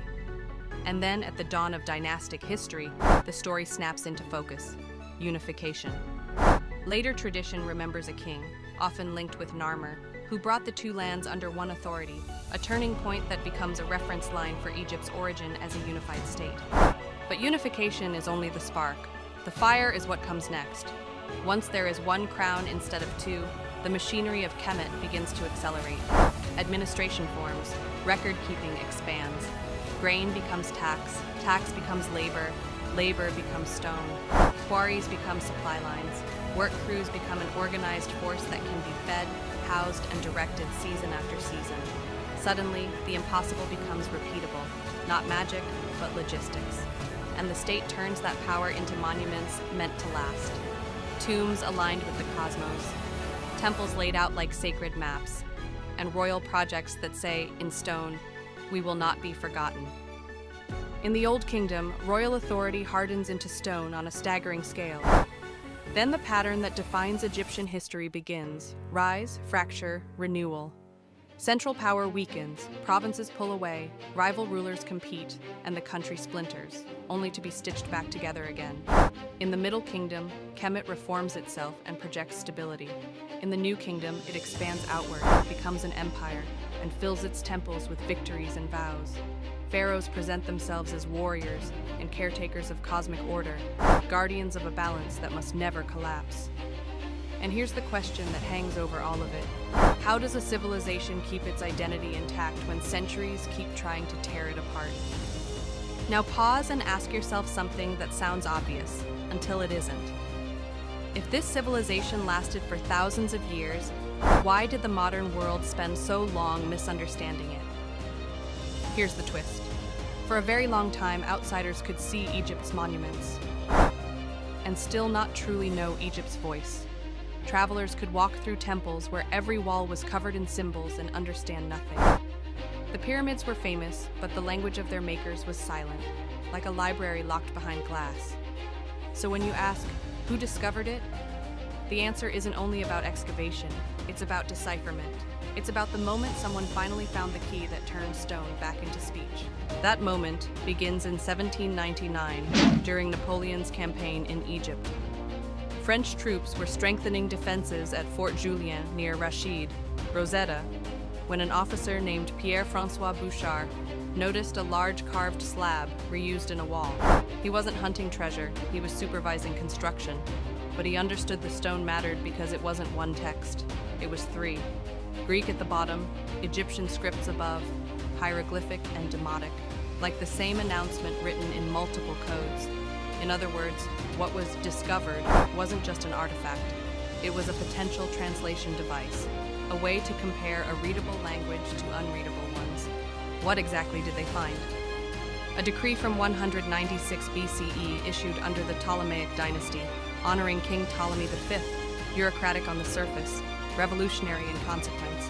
Scholars copied it, circulated it, argued over it, and raced to read it, because everyone sensed the same thing. This slab could reopen a sealed library. Then came the second discovery, the one that changed everything. In 1822, Jean-François Champollion announced a breakthrough. Hieroglyphs were not only symbols and pictures, they could represent sounds. The script was phonetic as well as symbolic. And with that, the walls began to speak again. Names could be read, titles made sense, prayers became sentences, records became history. This is how Kemet was discovered in the modern age. Not as rumor, not as myth, but as a civilization capable of telling its own story in its own words. And what did those recovered voices reveal? A country far older and more layered than the postcard version. A timeline reaching back into the 4th millennium BCE, evolving through multiple kingdoms, internal upheavals, religious experiments, and shifting centers of power, surviving because it kept reinventing itself without losing its core idea. The Nile is life, and order must be maintained. But history doesn't pause for admiration. By the late centuries, outside empires began to squeeze the Nile like a strategic artery. Egypt endured foreign domination, including periods of Persian rule, and the sense that the two lands were becoming a prize passed between larger powers. That is the world Alexander the Great walks into in 332 BCE. Not a sleeping kingdom, but an ancient civilization with a long memory, and a population ready to throw off Persian control. Historical accounts describe Egyptians welcoming Alexander as a liberator. Egypt changes hands without a battle worthy of legend, and that fact alone should make you uneasy. How does a land that once built pyramids for god kings accept a foreign ruler so quickly? What did they think they were gaining, and what were they about to lose? But conquest is only the surface story. Alexander understood something deeper. To rule Egypt, you had to fit into the sacred order. He traveled into the western desert to the Siwa oasis to consult the oracle of Amun, seeking legitimacy in a language Egyptians and Greeks could respect. Then he founded Alexandria on the Mediterranean coast, an engineered crossroads where Greek power and Egyptian tradition would collide, blend, and compete. And here's the crescendo. The Black Land that began as a floodplain society, unified into the two lands, perfected into a monument-building machine, and then rediscovered by decoding its own words, is now folded into a new global system. After Alexander, Egypt passes to the Ptolemies, Greek rulers who take pharaonic titles and govern through fusion, Egyptian religion and Greek administration, ancient temples and new cities, old gods and new political realities. So what is Egypt, really? Is it the name outsiders gave the land? Or the identity the people gave themselves, Kemet, the Black Land? And if one stone pulled from a fort wall in 1799 could unlock thousands of years of silence, what other chapters are still sealed, waiting for the next key? Deep beneath Saqqara, archaeologists discovered a series of massive granite boxes, each weighing over 100 tons, carved with laser-like precision and sealed for millennia. No tool marks, no inscriptions, and no clear explanation of how they were made, or even why. Ancient texts make no mention of them, yet their construction defies every known method of the time. Were these mysterious boxes sarcophagi, storage chambers, or something far more advanced? It all began in 1850, when French archaeologist Auguste Mariette was exploring the desert plateau west of the Step Pyramid. His team discovered a sealed passageway buried in rubble, a tunnel leading into the darkness. After days of digging, Mariette and his workers broke through into a vast underground labyrinth lined with enormous stone vaults. Inside them sat the boxes, 24 in total, each cut from a single piece of solid granite and capped with a lid weighing up to 30 tons. The craftsmanship was beyond belief. The inner surfaces were polished to a mirror finish, the corners measured with impossible precision, and each box was perfectly balanced. But here's the most shocking detail. These boxes are buried hundreds of feet underground in tunnels so narrow that it would be physically impossible to move them into place using the simple tools and methods known from ancient Egypt. Even today, with cranes and laser cutting, constructing and positioning a 100-ton box in such conditions would be an extraordinary challenge. So how did a civilization from 3,300 years ago accomplish this? Mainstream Egyptologists say the Serapeum was built during the reign of Pharaoh Ramesses II, around 1250 BCE. They believe the boxes were sarcophagi designed to hold the sacred Apis bulls, living embodiments of the god Ptah. But when the chambers were opened, they were empty. No mummies, no bones, no inscriptions. Nothing to suggest they had ever held remains. Just smooth, silent perfection. as if whoever made them intended them for something else entirely. Modern researchers have begun to revisit Saqqara with advanced scanning and material analysis. What they've found only deepens the mystery. The granite comes from Aswan, more than 500 miles to the south, a logistical nightmare in ancient times. Transporting blocks of that size would have required monumental effort, especially through narrow tunnels. Yet there's no evidence of damage or misalignment. Every surface is exact. In 2018, a study by engineer Chris Dunn measured the internal geometry of one box and found tolerances within a few thousandths of an inch, levels of precision used in aerospace manufacturing today. That level of craftsmanship raises a startling question. Was the Serapeum truly built with copper chisels and stone hammers?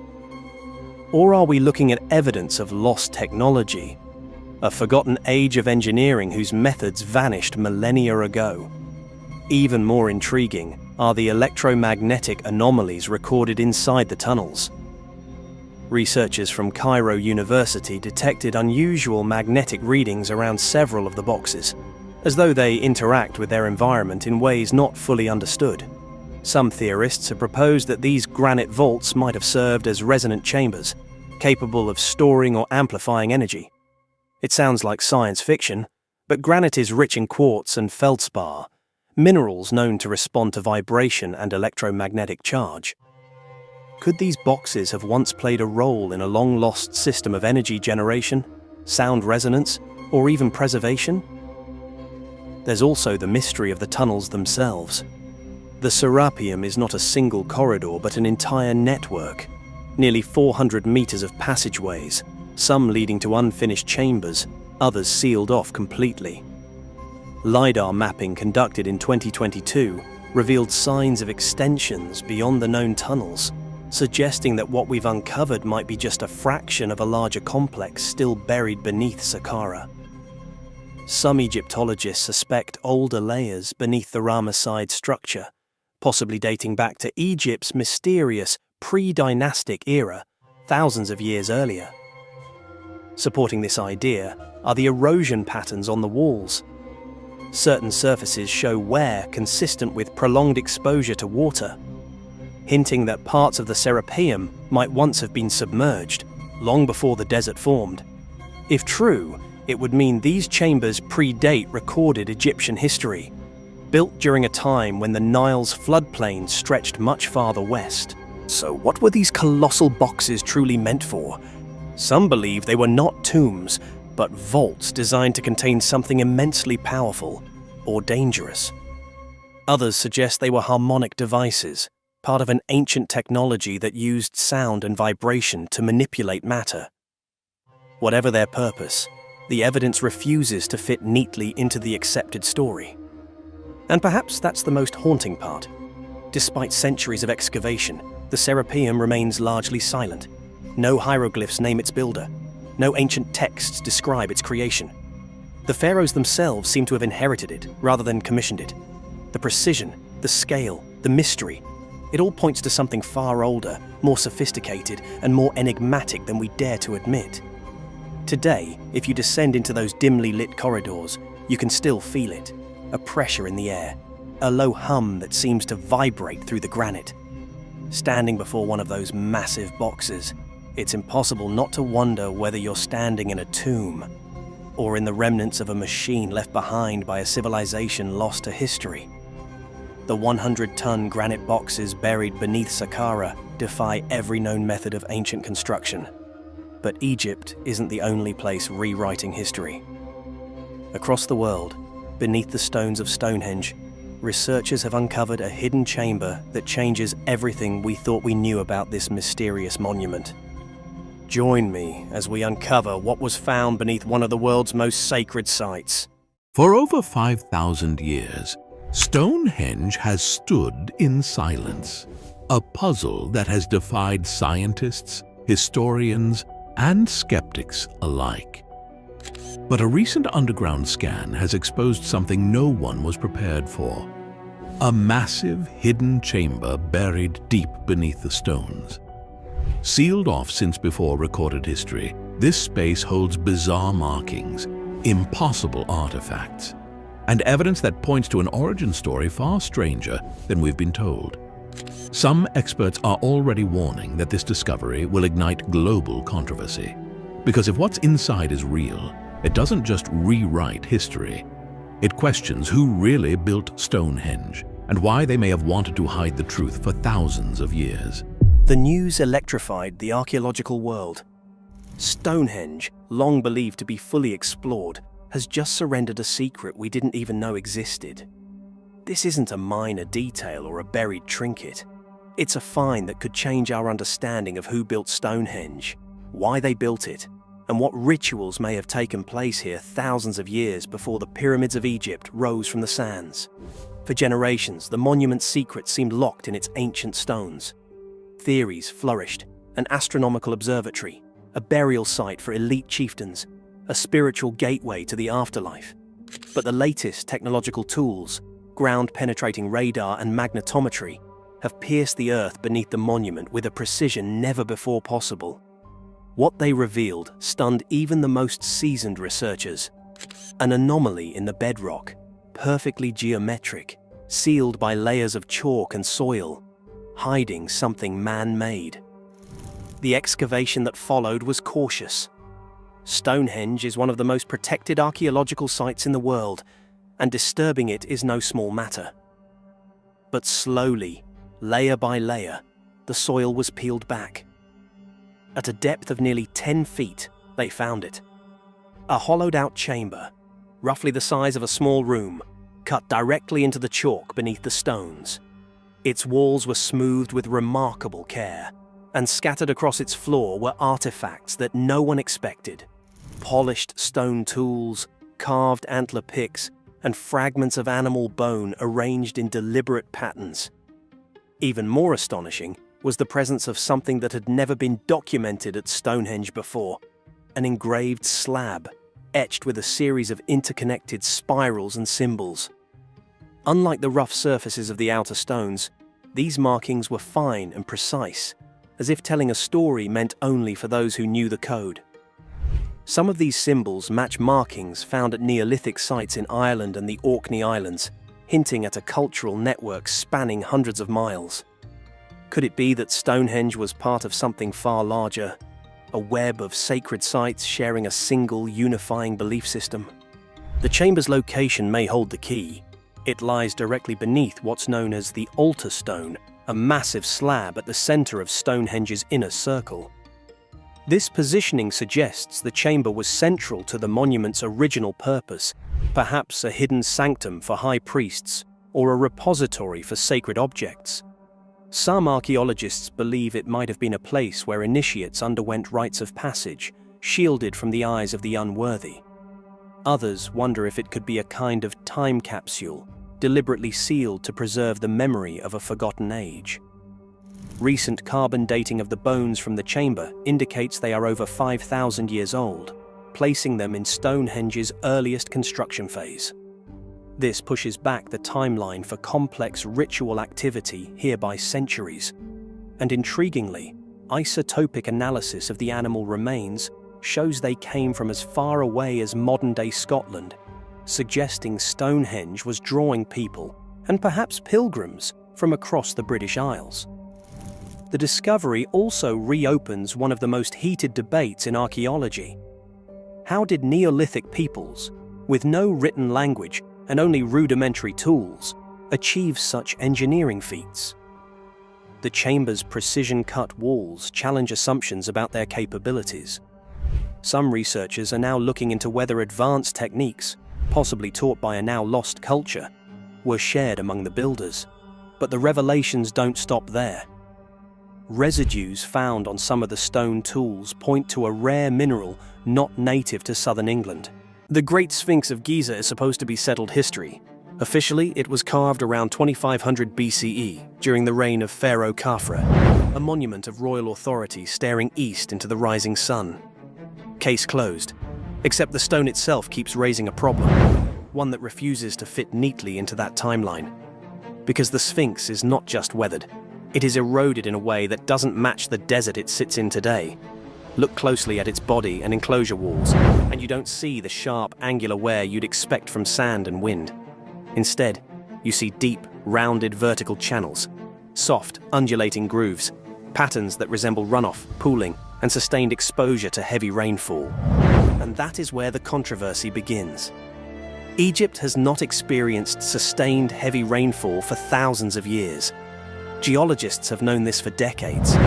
The climate data is clear. The Sahara did not become hyper-arid overnight, but by around 3000 BCE, Egypt had already entered a largely dry phase.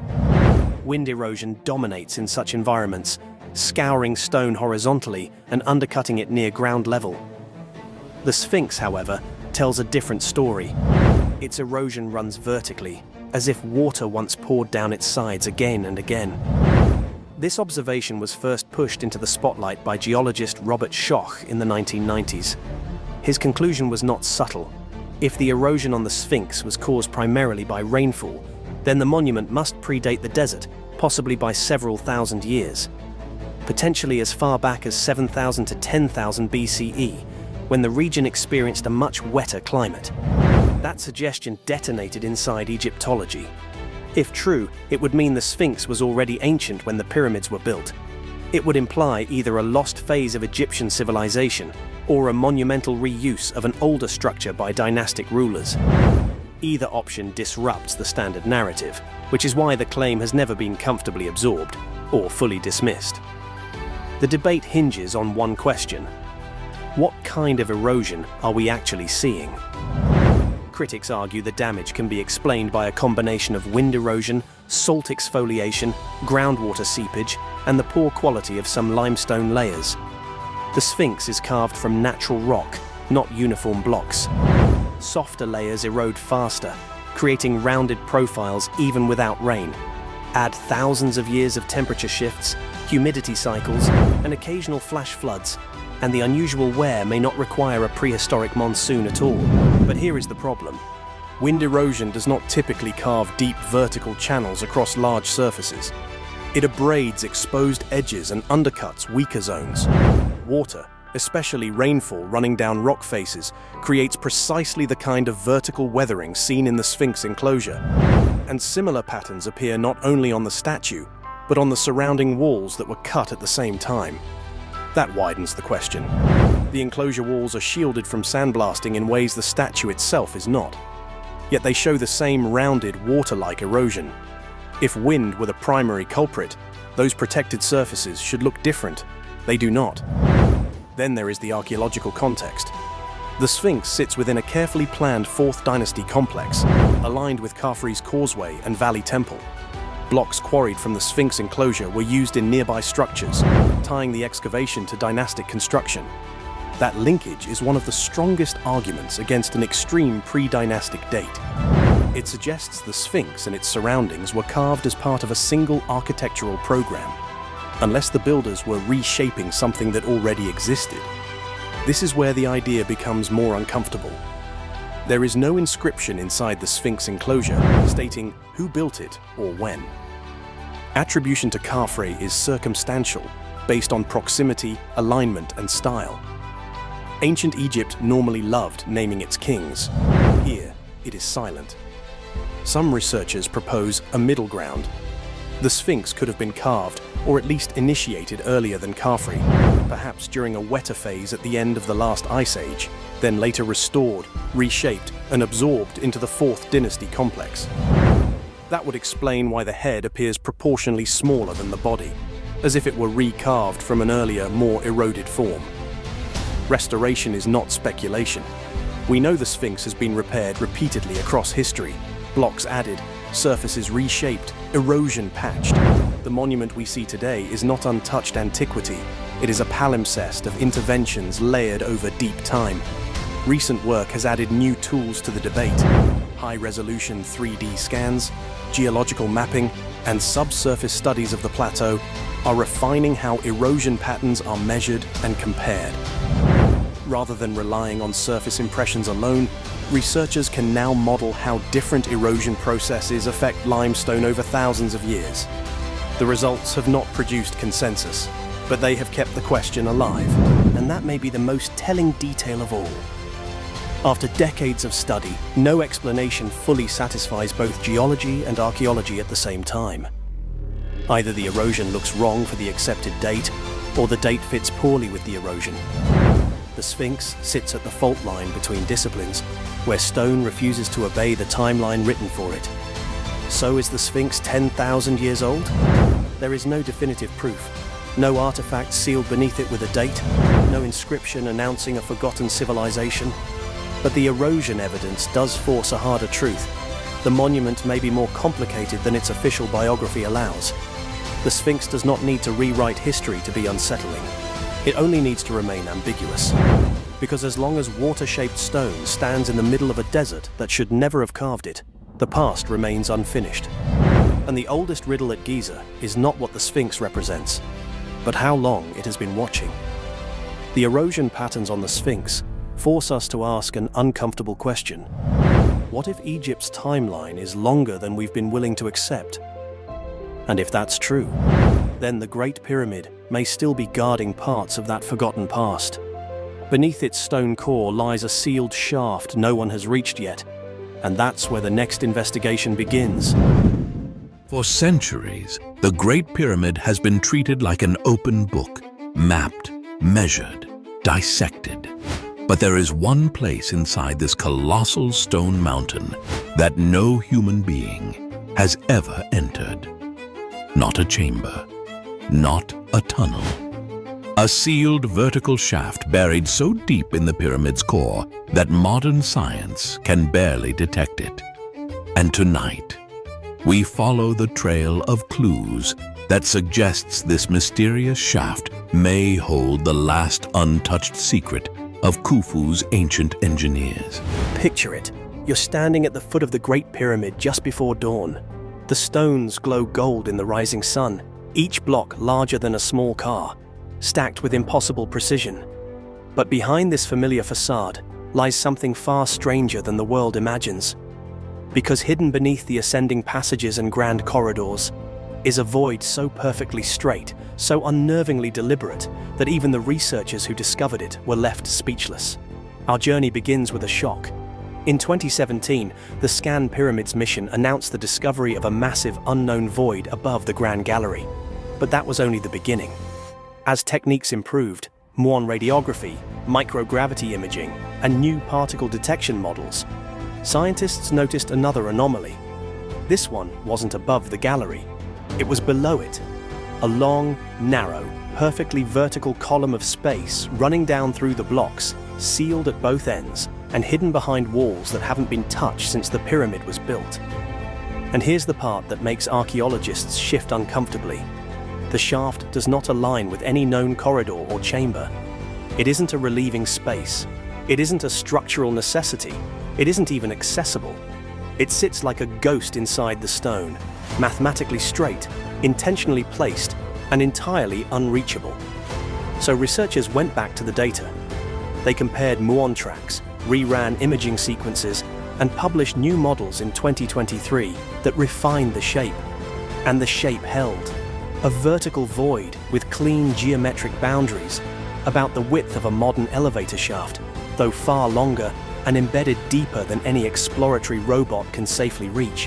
Why would the builders carve a vertical shaft no one could enter? Some historians suggest it may be symbolic, perhaps connected to the ancient Egyptian concept of the king's soul traveling to the northern stars. But this shaft doesn't point north. Others propose it's an abandoned construction element, but its precision makes that idea crumble instantly. Nothing inside the Great Pyramid is executed with this level of intentionality unless it served a purpose. Which leads us to the strangest possibility. The shaft may connect to a chamber we still haven't found.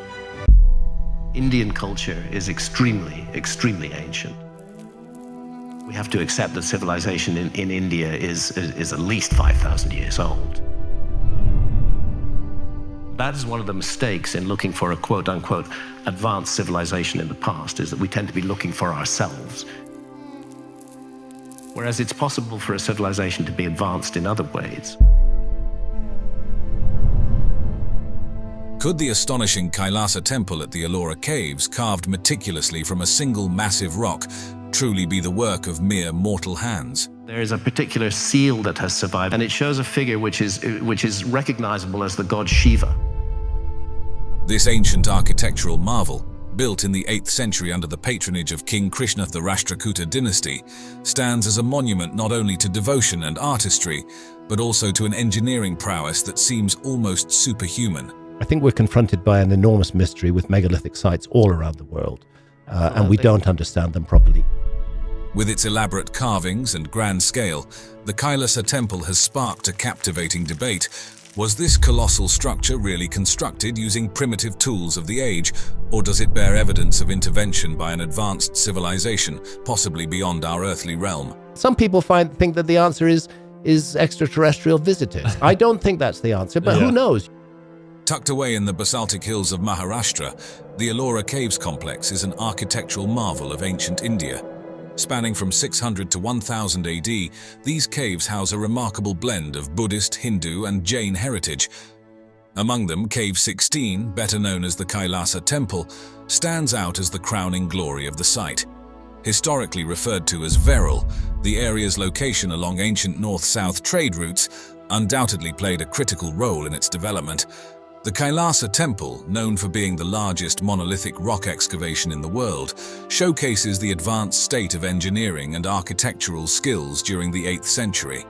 This temple was not built but rather carved top-down from a single massive rock, requiring meticulous planning and execution that speaks volumes about the capabilities of its creators. There are unexplained issues in our past, which are presently not explained by the system that teaches us about the past. Under the patronage of King Krishna I of the Rashtrakuta dynasty, the temple was commissioned around the mid-8th century. King Krishna I, also known as Krishna Rajanam, embarked on this ambitious project to emulate the sacred Mount Kailash, the mythological abode of Lord Shiva. The temple not only served as a place of worship, but also as a demonstration of the power and artistic aspiration of the Rashtrakutas. During a period of British colonial expansion in India, British officers often ventured on expeditions for leisure and exploration. It was during one such excursion that the lush, overgrown vegetation of the Maharashtra region, which had concealed the Ellora Caves for centuries, finally gave way to one of the most significant archaeological discoveries in India. A lot of archaeology that gets done doesn't get done because of a targeted search. The year was 1819, and the caves, untouched and perfectly preserved as if in a time capsule, were stumbled upon accidentally by Captain John Smith and his party. The discovery by Captain Smith wasn't merely about uncovering a lost site, it was a revelation that peeled back the layers of India's rich and ancient civilization, which had thrived long before European powers set foot in the region. As Smith entered the caves, he was confronted with the grandeur of India's past, an intact cultural heritage that spoke volumes of its historical depth and complexity. However, Captain Smith left behind more than just the memory of his discovery. In what is now viewed as an act of historical vandalism, he inscribed his name and the date on a pillar inside Cave 10.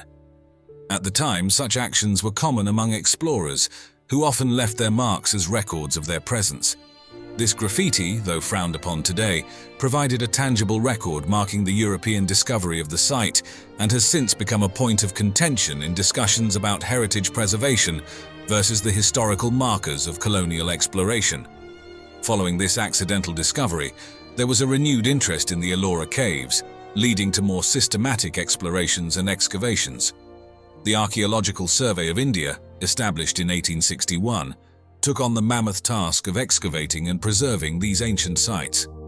Their efforts were crucial in maintaining the structural integrity and historical accuracy of the caves as they faced the dual pressures of time and increasing tourism. Detailed studies and documentation efforts were spearheaded by early explorers and scholars like James Burgess and later Ghulam Yazdani. Their meticulous work in cataloguing the sculptures, iconography, and architectural styles has been compiled into extensive reports and books, which remain invaluable resources for Indological studies today. This comprehensive documentation helps ensure that the Ellora Caves, including the magnificent Kailasa Temple, continue to be understood and appreciated not just as monuments, but as gateways to India's illustrious past. The Kailasa Temple, also known as Cave 16 at the Ellora Caves, truly stands as a testament to the ancient mastery of rock-cut architecture. This stunning structure isn't just a testament to grandeur, but also to a unique construction methodology that melds religious devotion with unmatched craftsmanship. Unlike traditional buildings constructed from the ground up, this temple was carved directly out of a single massive rock, a process that required not only extreme labor but also precise planning.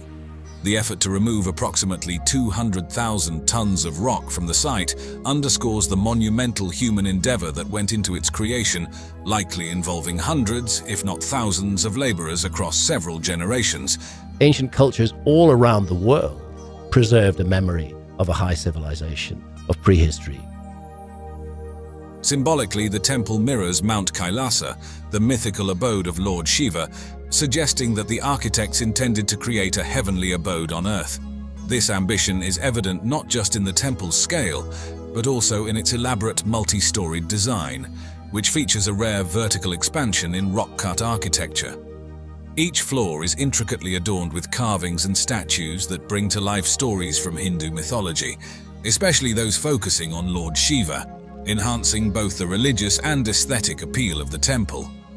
Comparing the Kailasa Temple to the ancient city of Petra in Jordan highlights its unique features. While Petra is renowned for its impressive facades carved into rock faces, the Kailasa Temple goes a step further. It is not just a facade, but a complete excavation, with intricate vertical carvings that make its interiors as spectacular as its exteriors. Unlike Petra's relatively plain interiors, the Kailasa Temple is elaborately detailed, with entire floors, columns and ceilings that are ornately decorated to reflect Hindu religious themes. The engineering behind the Kailasa Temple also addresses some significant challenges, such as maintaining structural integrity while removing massive volumes of rock. The architects and engineers employed their deep understanding of geology and engineering to ensure the stability and durability of the remaining structures. They even incorporated an ingenious drainage system to prevent water accumulation and erosion during the region's heavy monsoon seasons. Moreover, strategic placements of openings and alignments within the temple structure allow natural light to flood its interiors, enhancing the spiritual and aesthetic experience for visitors.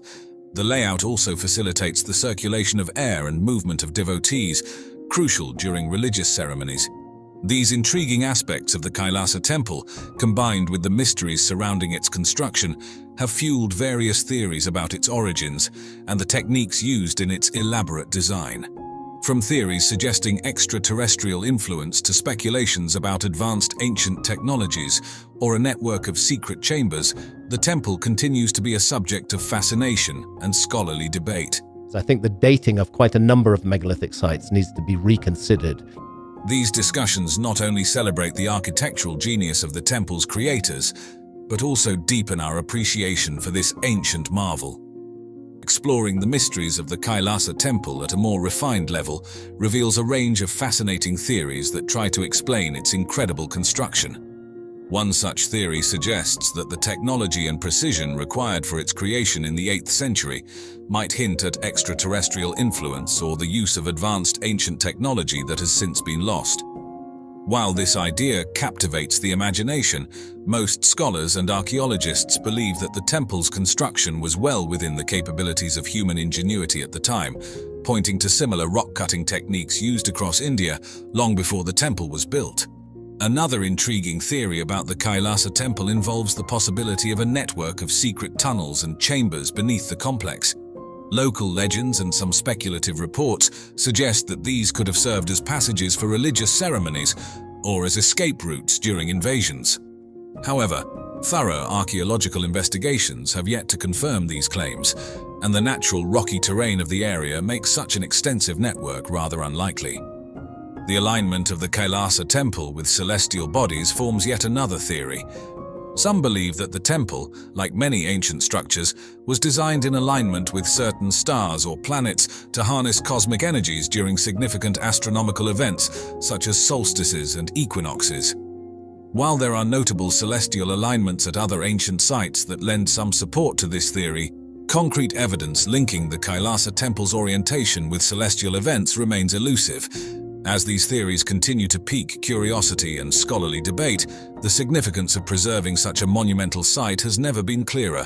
Recognized as a UNESCO World Heritage Site, the Ellora Caves, including the Kailasa Temple, are the focus of ongoing preservation efforts. These efforts are crucial in protecting the site's intricate carvings and magnificent structures from both natural elements and the impacts of modern-day tourism, ensuring that this ancient marvel can be appreciated for generations to come. Deep beneath the sands of Saqqara, sealed inside a tunnel system that most Egyptologists have never fully explored, sit 26 granite boxes.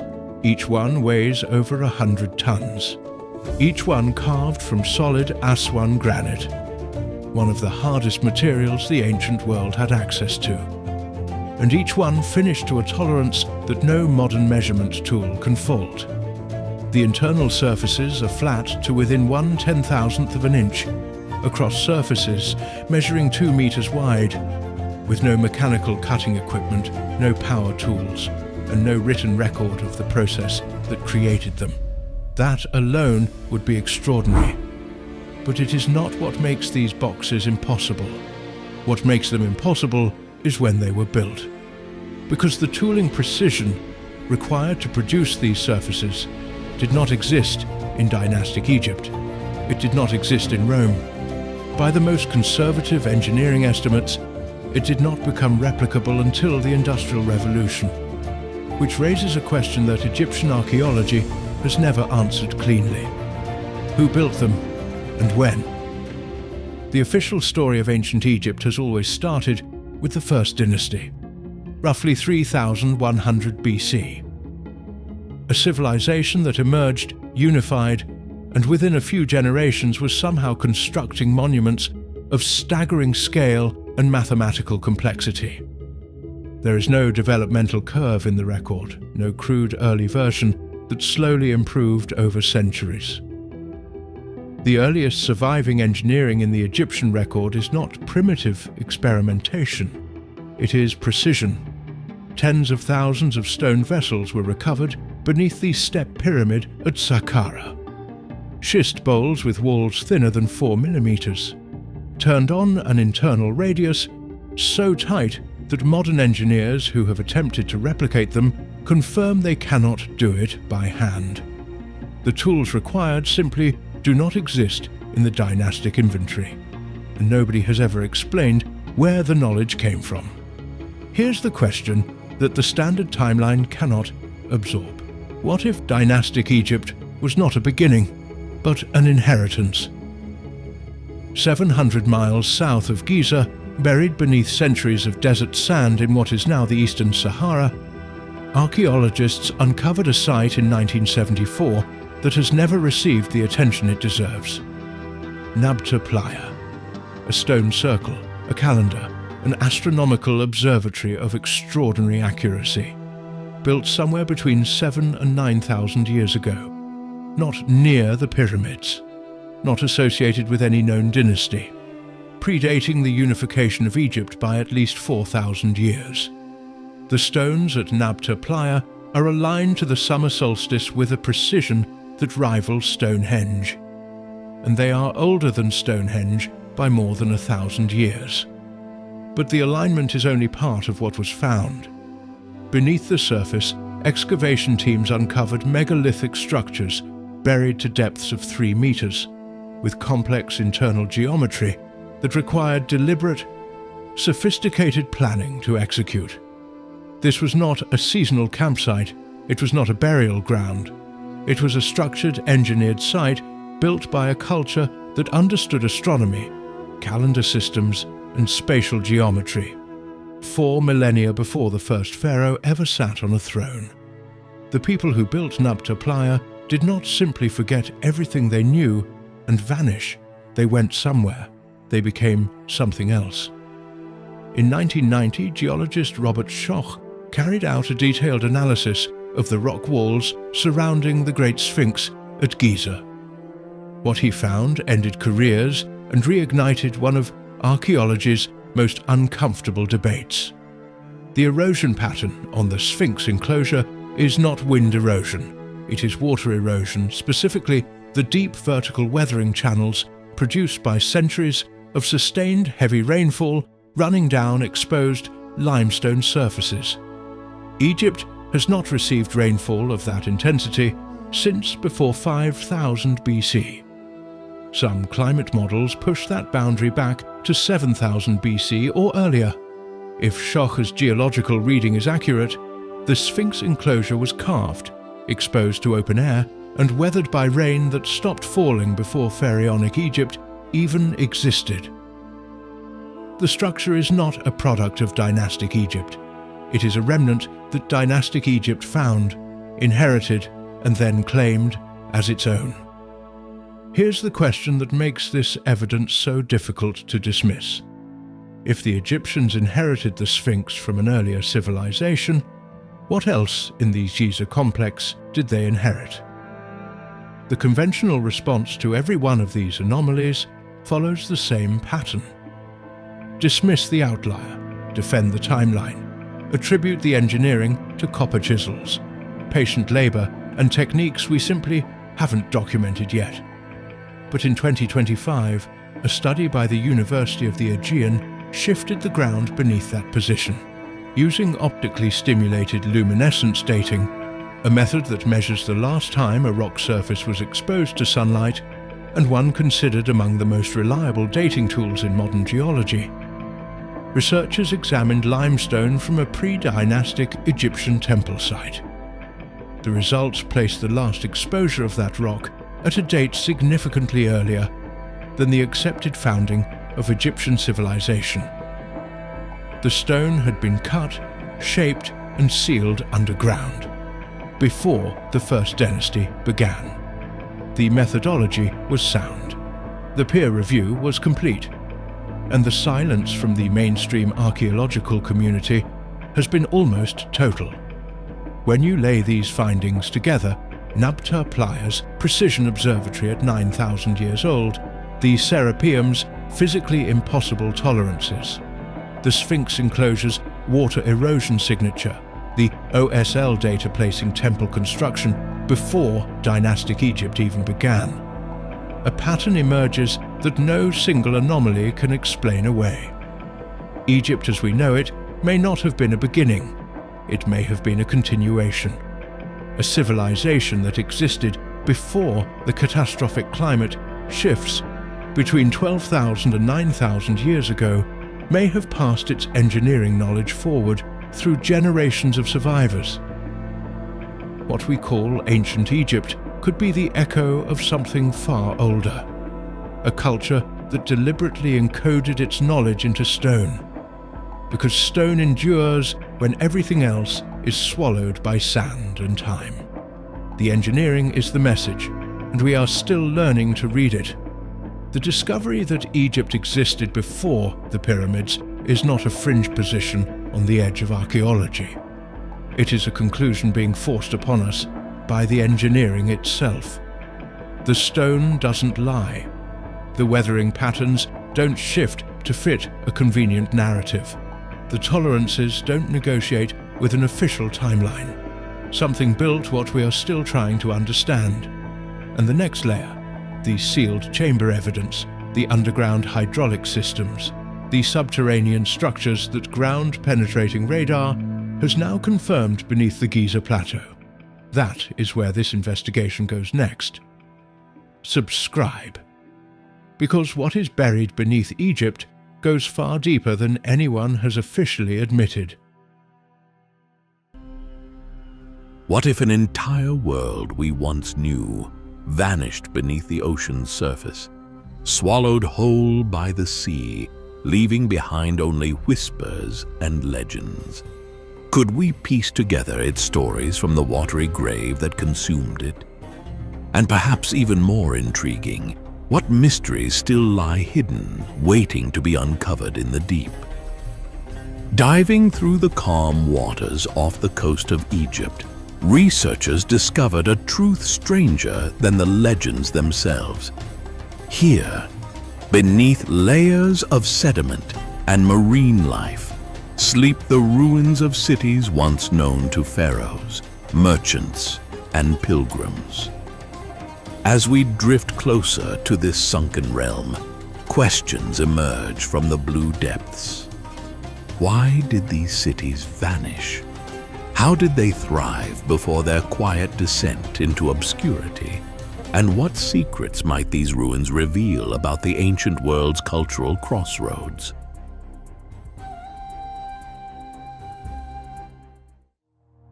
For ages, scholars spoke of Thonis Heracleion and Canopus, two ancient cities situated near the mouth of the Nile. They were mentioned in texts, hinted at by passing references in historical accounts, yet no one alive had seen them. Their legacy survived as whispers in old writings. By the turn of the millennium, technological leaps made a new kind of exploration possible, and a team of underwater archaeologists embarked on a quest that would change our understanding of early Egyptian history. Before Alexandria's rise to fame, Thonis Heracleion was a grand gateway to Egypt, controlling seaborne trade and enforcing taxes on vessels arriving from distant ports. Its position at the mouth of the Nile made it a natural hub, a checkpoint for merchants navigating complicated trade routes. But if the city was so vital, why had it disappeared? The silence of these ruins suggested something slow and inevitable, perhaps a subtle sinking rather than a sudden cataclysm. Could shifting lands and trembling earth have undermined the city's foundations? When modern surveys began, archaeologists like Frank Gaudio combined ancient texts, advanced sonar mapping, and magnetometers to find traces of the lost landscape. Slowly, stone fragments and monumental statues emerged. Intricate details, previously only imagined, were verified underwater. Step by step, block by block, Thonis Heracleion reintroduced itself to our world. Monuments that once soared above bustling streets lay toppled on the seabed, their carvings still crisp, their inscriptions still telling stories of gods and kings. This metropolis was no minor outpost. Coins, anchors, weights and measures, jewelry and ceramics revealed thriving trade links. Goods moved between Egypt and the greater Mediterranean, blending cultures and economies.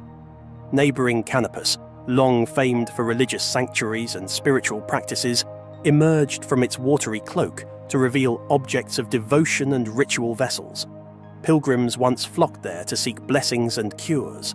Now, their footprints are erased, replaced by schools of fish and drifting seagrass. What made these discoveries so compelling was the cultural tapestry they wove. Egyptian, Greek, and even Roman elements danced together in the artifacts and architectural fragments. Gods from different pantheons were honored side by side.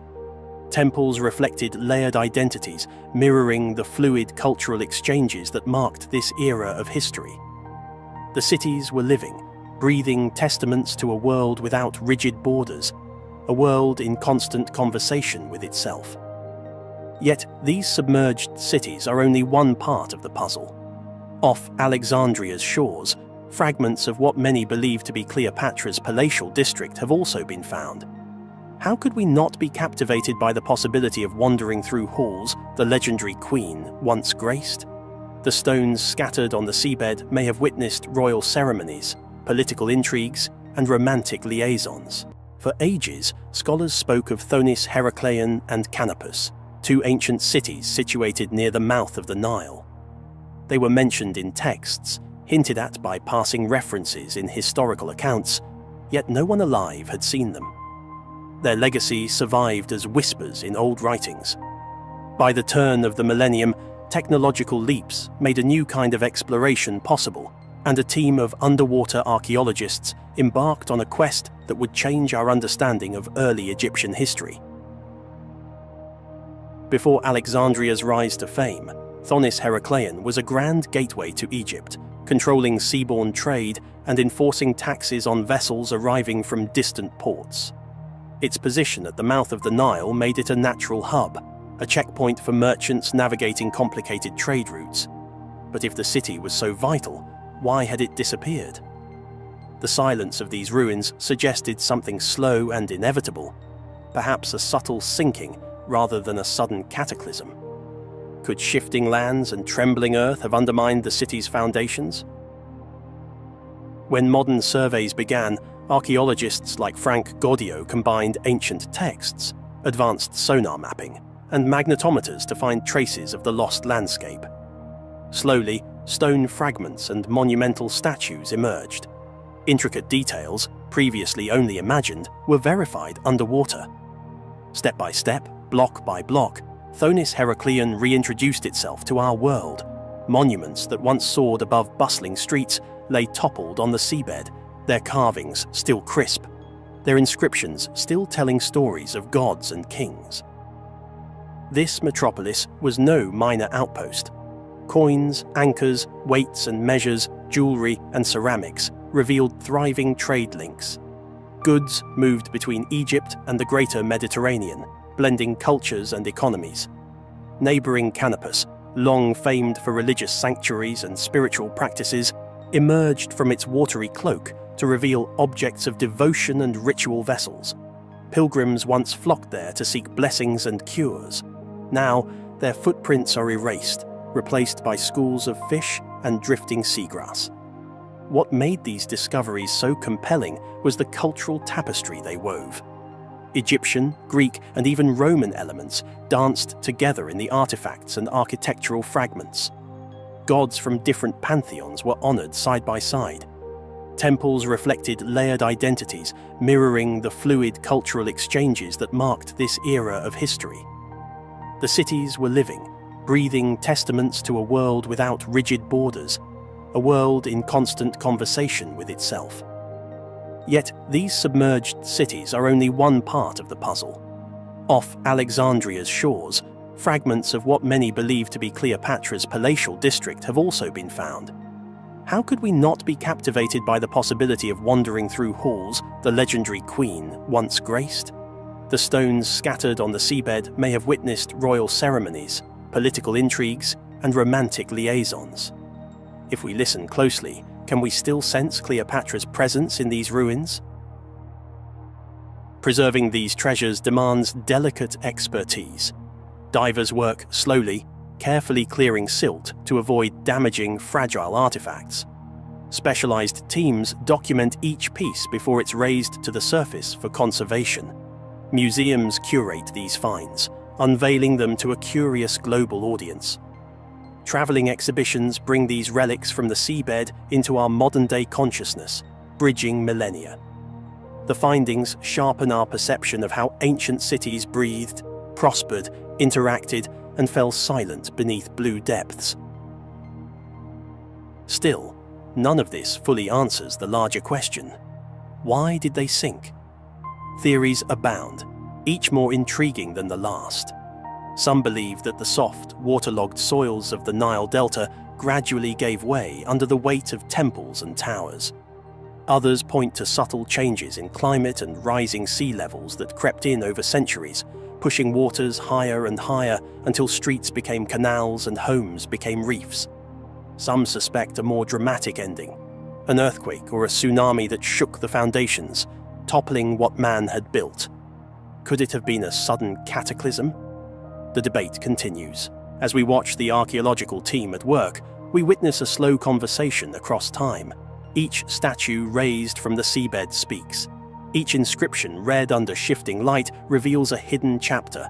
These ghostly outlines of temples and sacred boats, these fragments of columns and shattered shrines, form a dialogue between today's scholars and yesterday's artisans. The archaeological evidence is overwhelming, says Frank Goddio, and each new find helps us piece together more of the puzzle that is ancient Egypt's maritime heritage. This puzzle, scattered across the seafloor, reflects a grandeur lost but not forgotten. Today, researchers question, hypothesize, and unearth, reconstructing a narrative that grows richer and more complex with every find. As we return to our initial questions, why did they vanish, and what did they leave behind? The answers emerge bit by bit beneath the water's surface. The real question is no longer whether we can find these lost cities, but how many more stories, hidden just out of sight, are yet to be revealed.